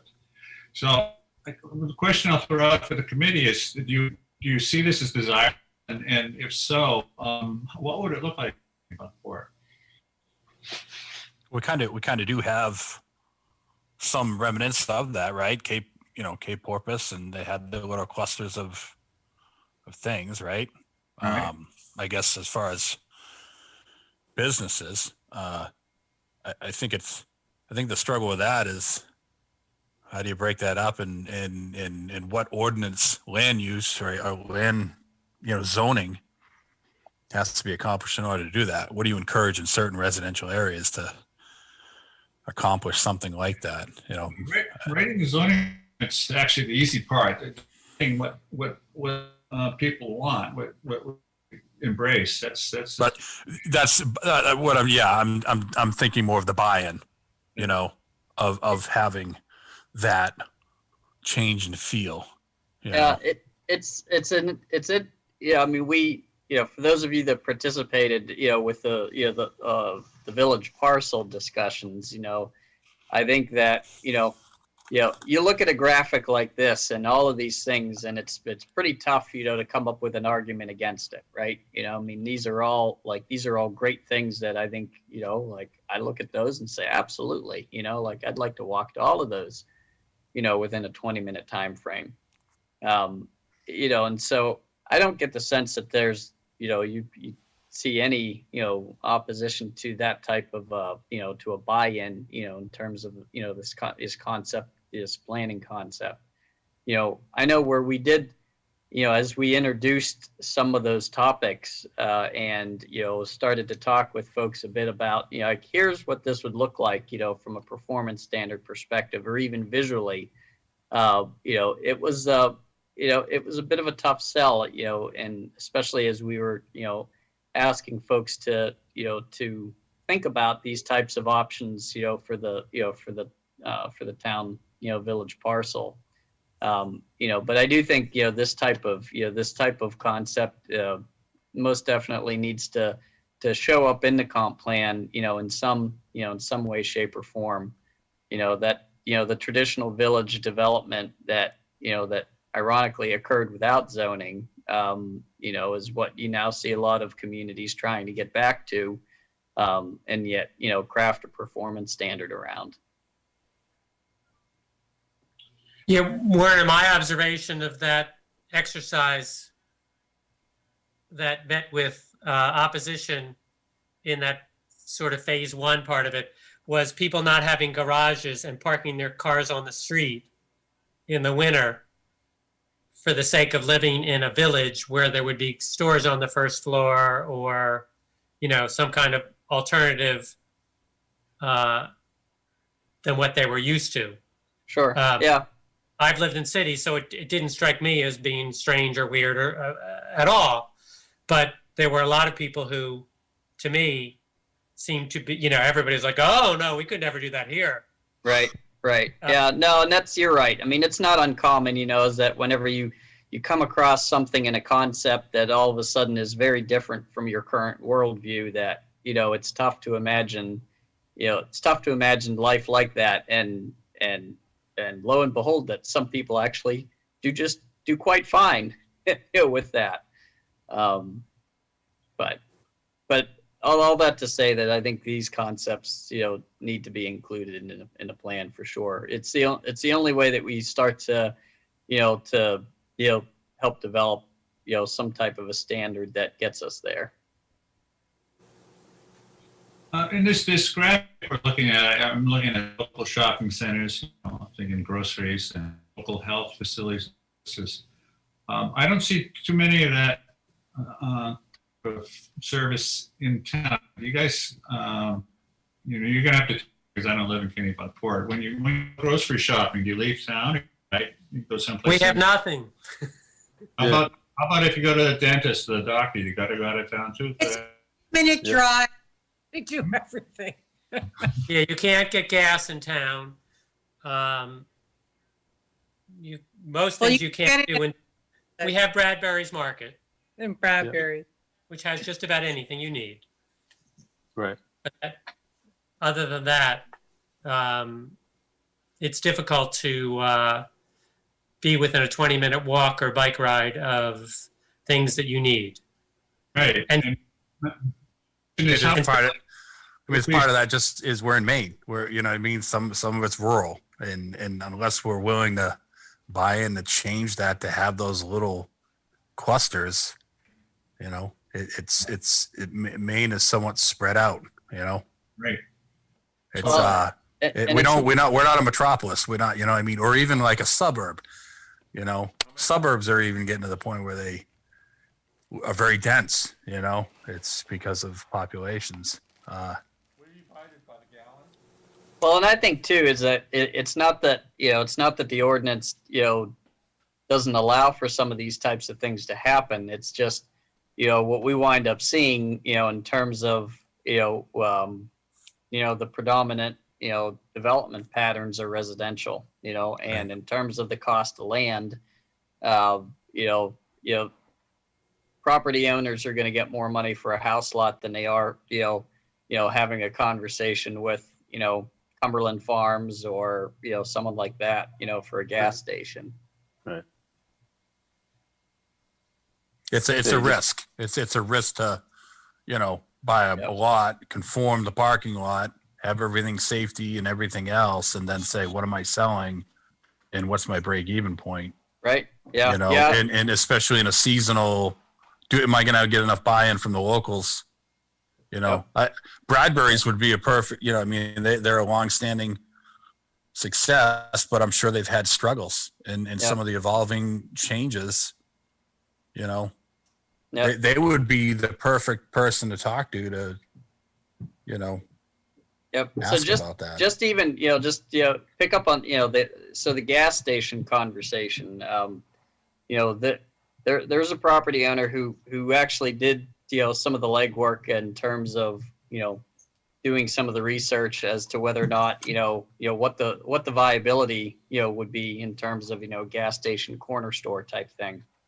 You know, and ultimately, you know, I think at least how I understood it is that, you know, the fuel sales essentially, you know, kind of broke you even, you know, but that, you know, where you made your money was, you know, with the hope that people came into the store and bought stuff, you know. Scratch tickets and coffee Right. and cigarettes. Right. Hopefully a little bit more than that. But I do think the question, you know, like, and that's where the risk is, you know, does the year-round community continue to support you, you know, throughout, and, you know, is there enough business year-round to keep you, you know, to keep you moving? I guess my question, I'm kind of wondering how much support do you guys think could be in town for this type of model? I mean, would people really warm up to it, or they say, oh, no, I'd rather go to Hanford, you know? I think it depends who you talk to, Tom. You know, a lot of folks, you know, that, you know, when I have these conversations, you know, for many folks, they say, well, you know, Kennebunk has all this stuff, so why do we need to think about building that here when it's, you know, whenever it, you know, these types of things are 10 or 15-minute drive away. You know, I get that, you know, I understand, you know, the argument. I think it unfortunately, you know, takes away some of the, you know, diversity and richness of a community to be able to have, you know, those types of services, you know, for its residents within its own borders. You know, but I understand the argument when a lot of these services are, you know, 15 minutes away. Go ahead, Paul.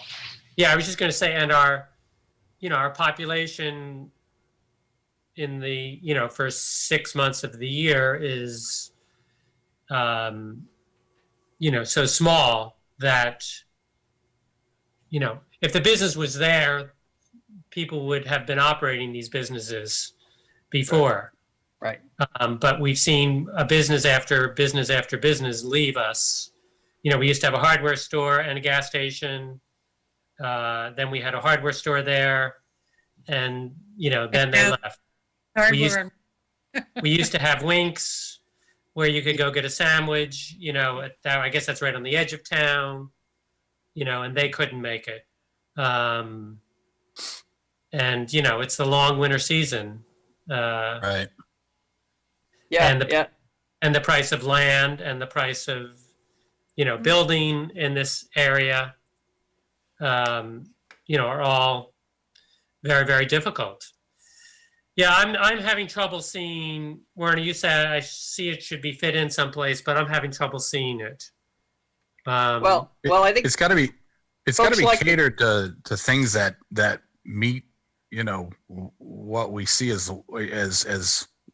people that live here. Like I know Brandy's. We used to go to and eat at Brandy's because it was there, and we used to love it. Or we used to go to Winks too, and sometimes you get a sandwich. Or we used to go and buy desserts there.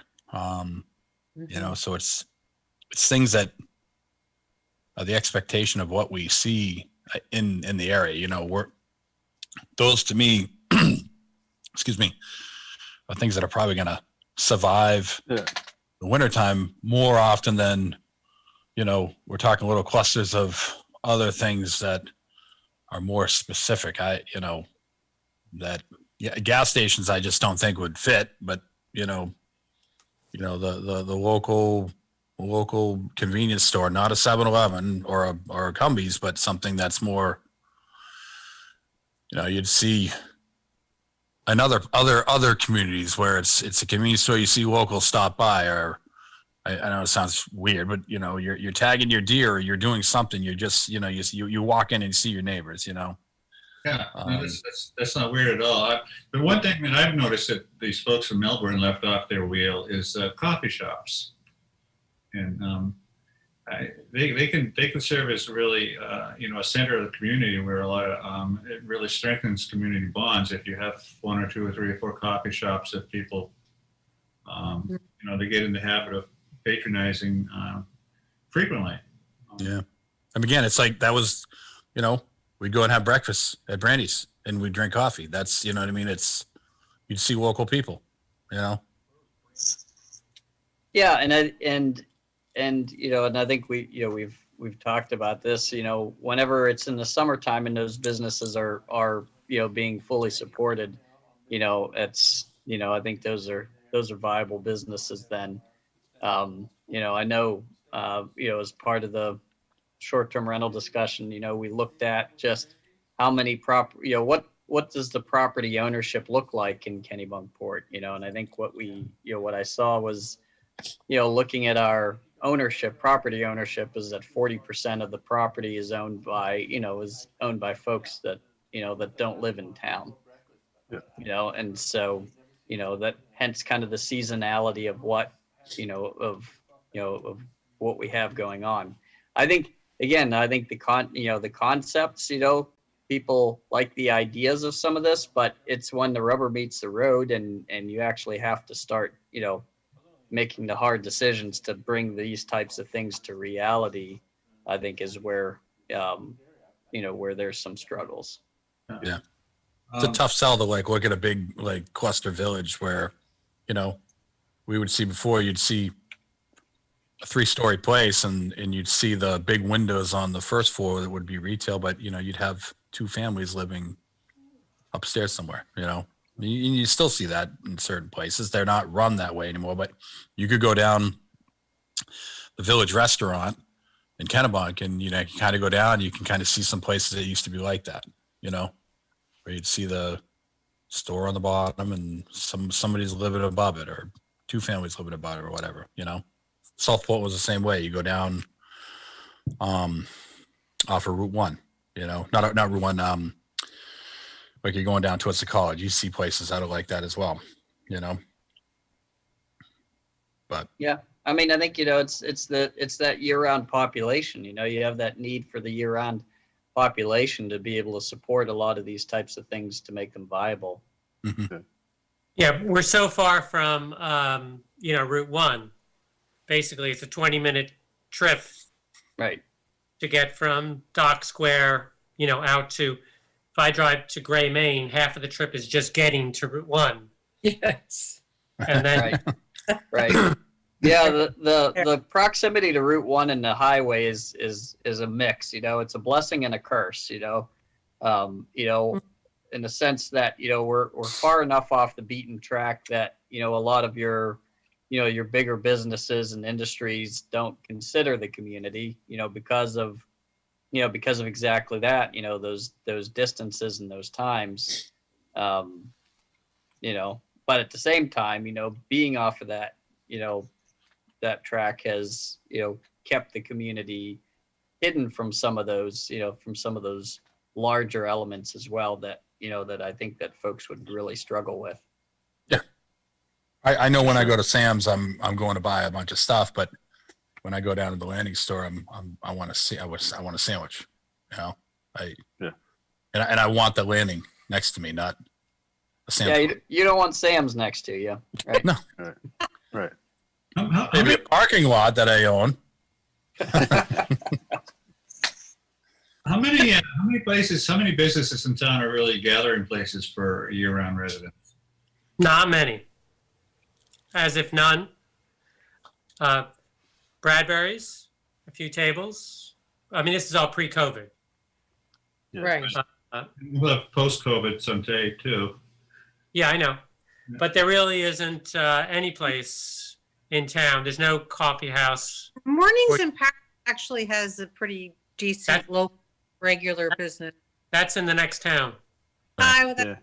think it all is one town. But Yeah. that's right. But Jen, it's a model. It's the same thing as if I go up to J Brothers Yes. before pre-COVID, and we would go have breakfast at that diner right there.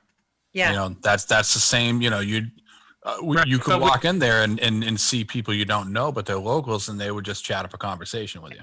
Right, but for the purposes of the comp plan within town, we have very few, if any. Right. Yeah. It just In the summertime, you can Used to be Wayfair. you can eat outside at Kennebunk Inn, a little expensive. You can have a sandwich at Old Salt's and eat on the picnic table. I mean, at the two benches outside. But there really aren't. We don't have a all day breakfast. We don't have mornings in Paris. We don't have a. Well, Winks was a perfect example of that. That they weren't dependent on summer people. Right. That was a place where all the contractors would meet in the morning and get their coffee and breakfast sandwich. And gossip. Yeah. But that's the perfect example of that type of business that didn't make it. And I don't think it was because she wasn't getting the support or she wasn't making money. She had no help and she just got burnt out. Yeah. Was trying to do it herself. What I'm hearing, and correct me if I'm wrong, is that these types of places are desirable, but you guys are skeptical that they're making. Highly desirable. Yeah, so Tom, I think, that, you go back to, the idea, and maybe part of what, needs to be put into the strategies is that we take another look at the mixed use standard that we have to say, all right, like, well, the one question is like, why do we think nobody's really jumped on board, with the, this residential mixed use that we put together, a couple of years ago? Because, to some degree, I mean, that kind of sets up what exactly what we're talking about, this idea of, sure, you could have a coffee shop on the first floor, and you could have an apartment upstairs, and, wow, what a concept, it was one of those things that conceptually we thought, was, it was a great idea. And certainly whenever we put together the standards and it passed the voters, and, it's a design standard that I've introduced, a couple of different businesses to, but, so far no takers, and I think maybe it's part of the strategy is just as taking a look at that, and saying, all right, what are the hiccups here? Why, Yeah. Why is nobody taking advantage of this?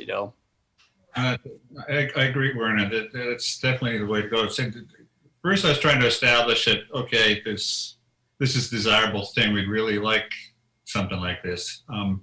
Fixing the zoning ordinance is actually the easier part of it.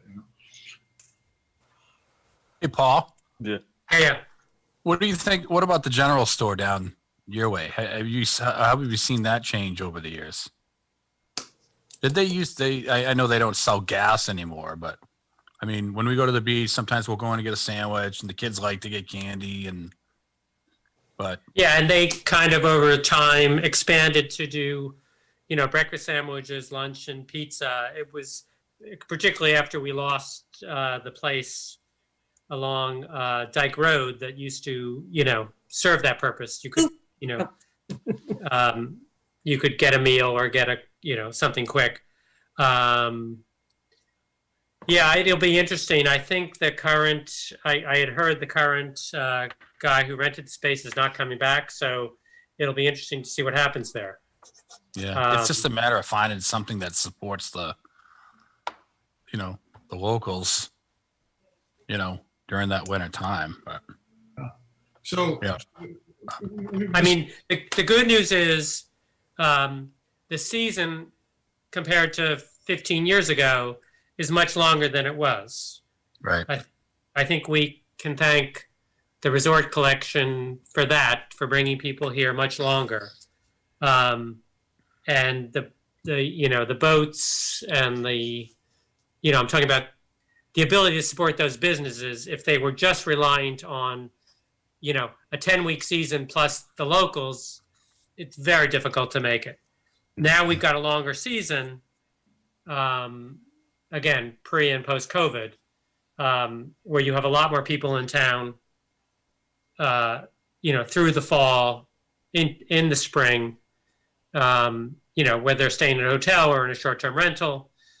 The people are here, and there are more businesses open, I think, in terms of restaurant. So the potential is there to be able to support these kind of businesses because people are around. keep talking about food. Yeah. Hey, Tom, are you done, Paul? I'm sorry. Yeah, no, go ahead.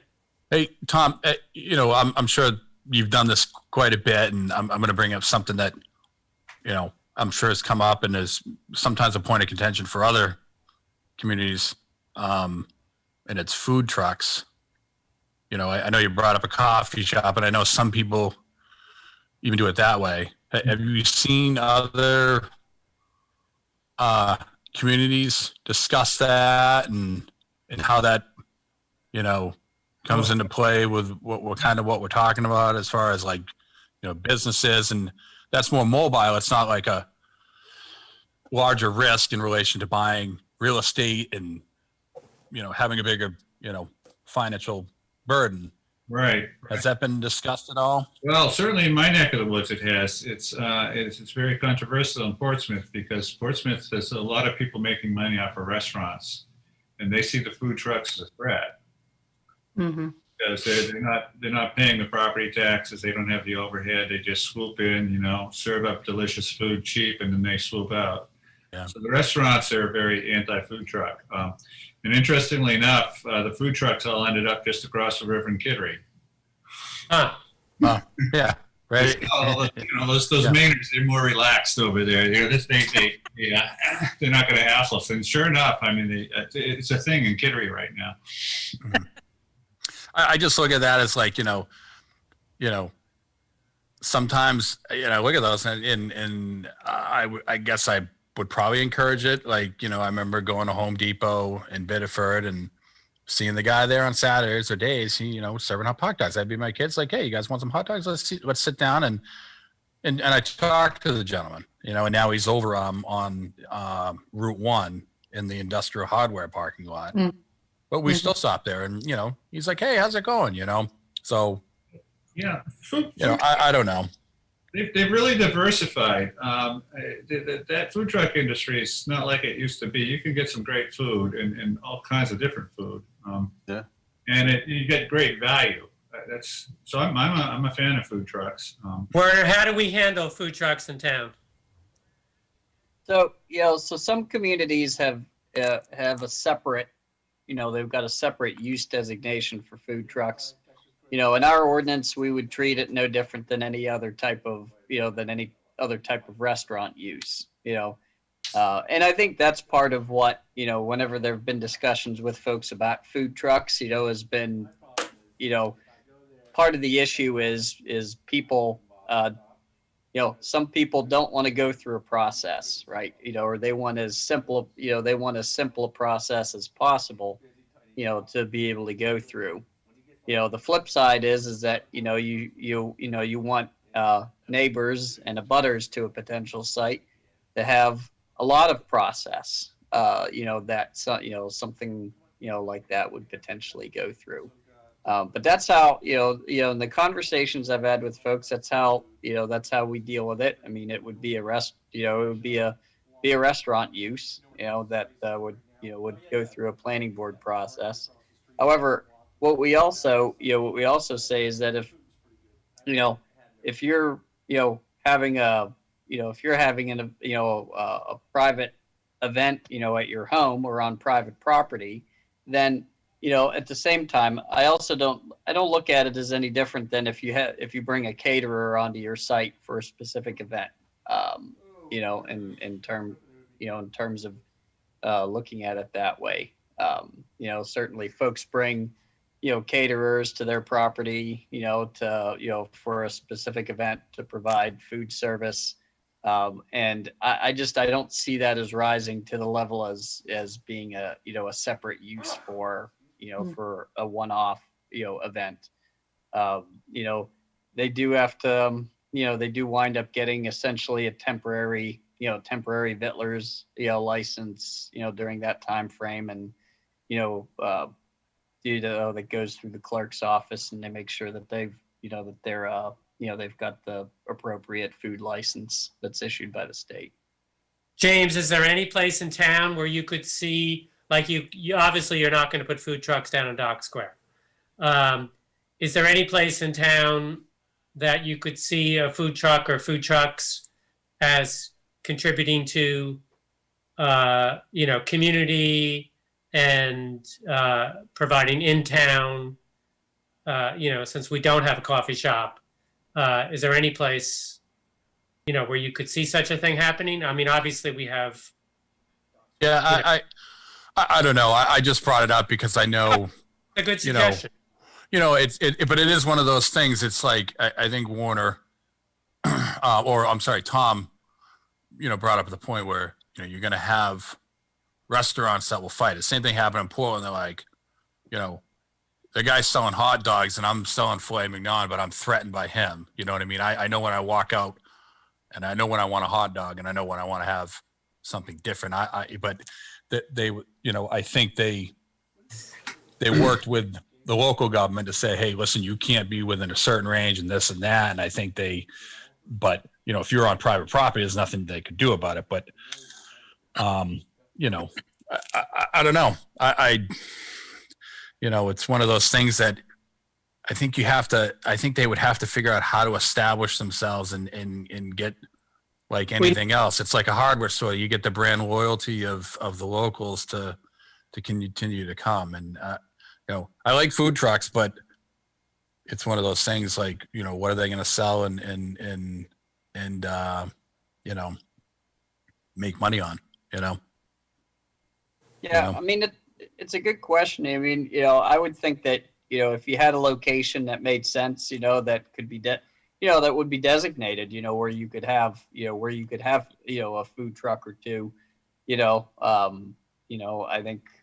think, something like that wouldn't, isn't a far stretch. But, to your point, where would you put it, that would cater to both your locals, and to your tourist population. Yeah. I mean, we kind of talked about, I don't know when we talked about this, about, you know, how to leverage the parking lot and get community together. If that means like, you know, promoting a, you know, not a flea market, but a craft fair or local sold, you know, vegetables or something like that, you know, and you see that sometimes with, you know, with Sure. food trucks too. Yeah. You know, they, it's kind of a conglomerate of things that are happening that encourage locals to go down to, you know. I mean, if I can tell you right now, if that parking lot on a Saturday said there's a food truck that's serving fresh cooked donuts and we can go buy vegetables, we'd probably go down, you know? Yeah. Yeah. No, I think, what I've heard, and I think, gosh, certainly with, COVID, we've heard a lot more, folks looking for those outdoor community spaces, right. Where they can gather outside and do things, and so I think there's a demand, for that to some degree in town, where you would have, where you could have a managed open space that could accomplish things like, like a farmer's market, or, also potentially,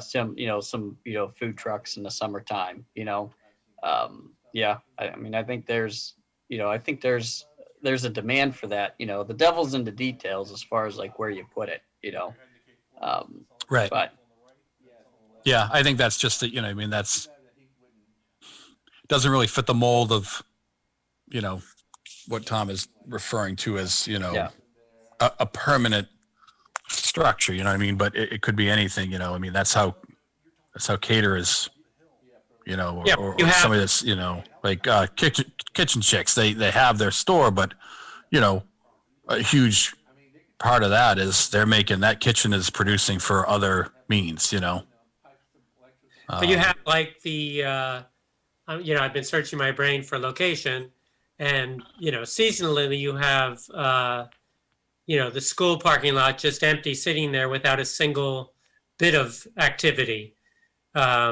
for, right. 3 months. Could you have food trucks there and, outside tables, and would people go for breakfast?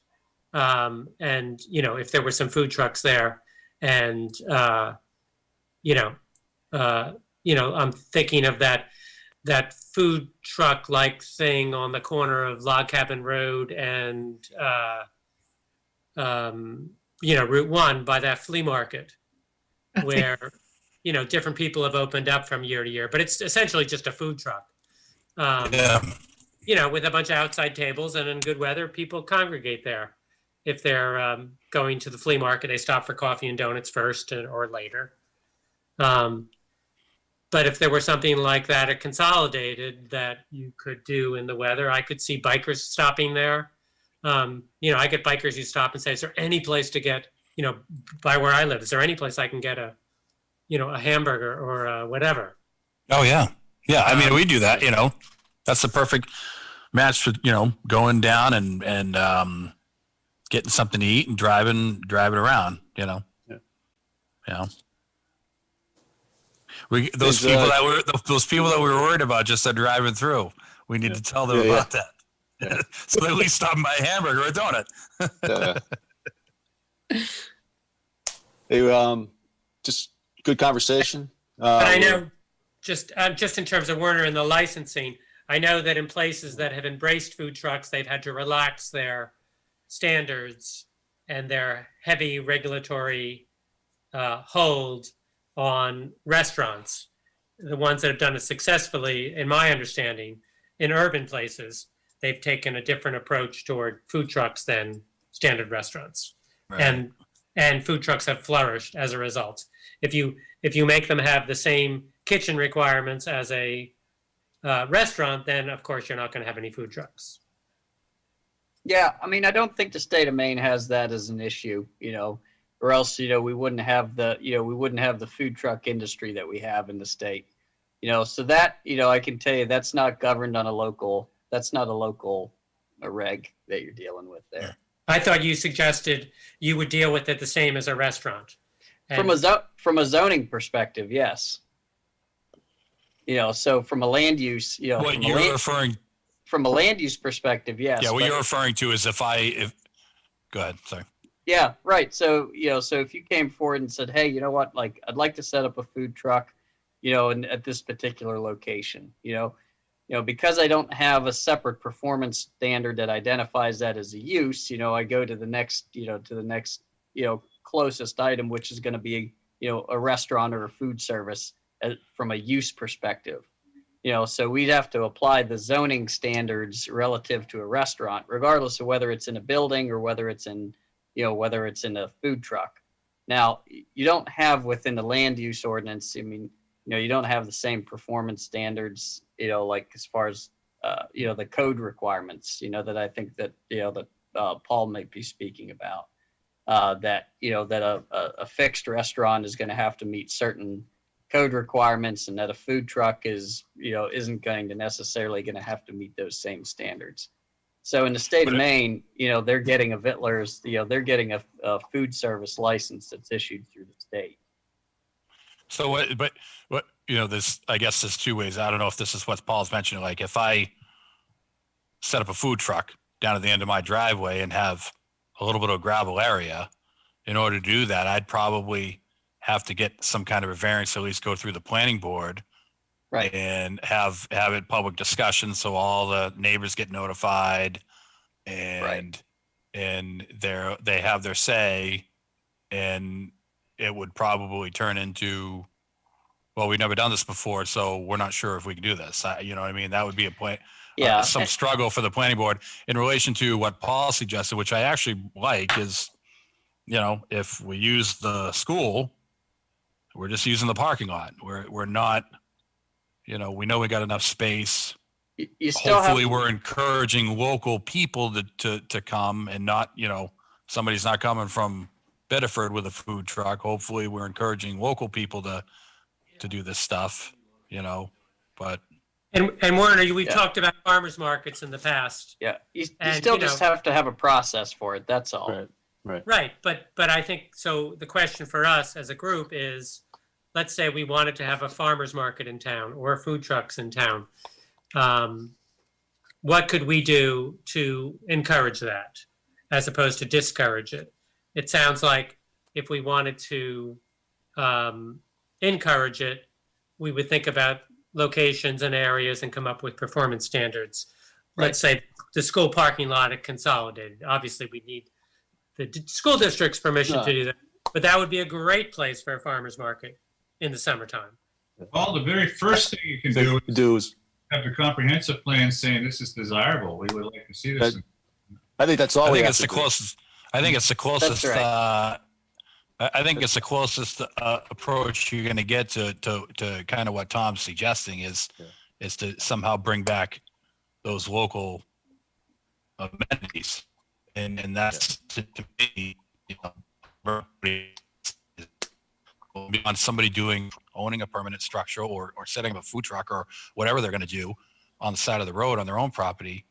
We encourage that type of behavior as a sense of community to encourage a marketplace. In town of Kittery, the way they address it is they set aside an abandoned parking lot that nobody was using or nobody was interested in. There wasn't near any nearby houses, and they said, this is a good place for like half a dozen food trucks. So it was envisioned from the beginning as kind of a center, a destination. Yeah, it became something. Yeah. Before in Kennebunkport, where the back parking where the bowling alley is now, they used to do that over there, and we used to go there. People would sell crafts. We could go buy honey or cheese or vegetables or other things,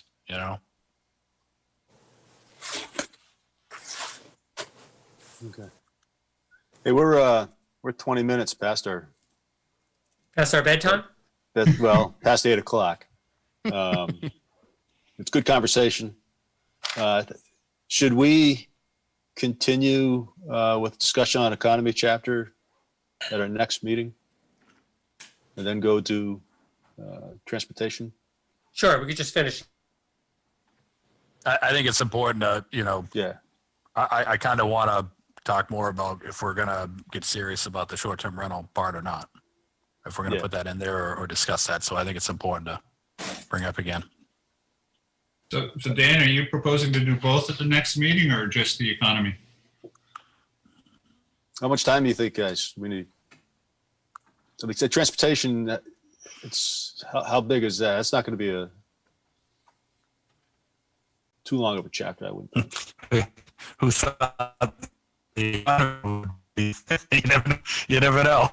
Is it worthwhile of getting some kind of, we can at least look at it and Both. people can chime in and say, oh, you know Yeah. what, I have a lot to say.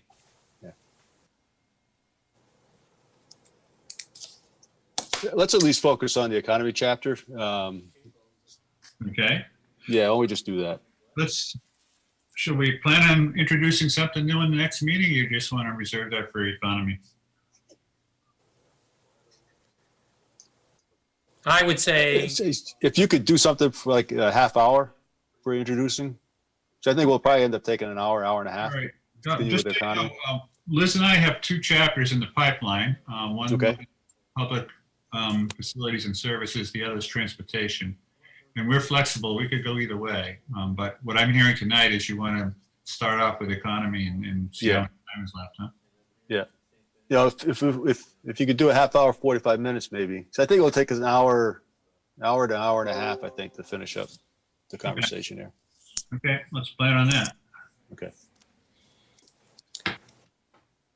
what's our next date? I can't remember what we decided. So the Oh, next, January. Be the Next- 5th. yeah, that would be the 5th and the Okay. 19th of January.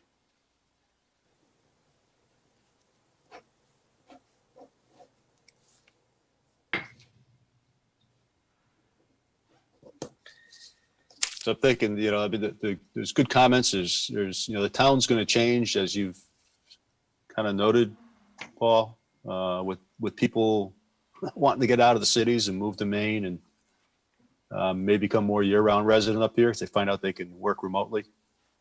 And you may have that even with folks that live in town and work in Portland. They may find out they can work remotely, don't need to drive. And so there could be opportunities for different things to occur in our town from a business standpoint. Okay. So thanks. Good conversation. I'd like to at least get through the minutes. And Janet worked real hard on those, sent them out to us. So I'd like to get a motion on that. I make a motion. They look great. Thank you. Okay. Mm-hmm. Here a second. I second. No, you can't. You're the secretary. Okay, someone else. I'll second them. All right. Okay. I'll second. Any discussion on them? No, they were fine. All in favor? Raise your hands. Aye. Aye. Okay. Thank you very much, Janet. Nice You're job. welcome. Okay, we already decided next steps. We're going to continue with economy and then either do the one or the other chapter that Tom had mentioned. Any other business? Okay. I'll take another motion. We're adjourned. Where's Jim? I think he adjourned already. I make a motion. We adjourn. All right. I I'll second. There's a second. Okay. Very good. All in favor? Aye. Aye. All right. Thank you all. Nice seeing you all. Yep. Good Good night. evening. Right.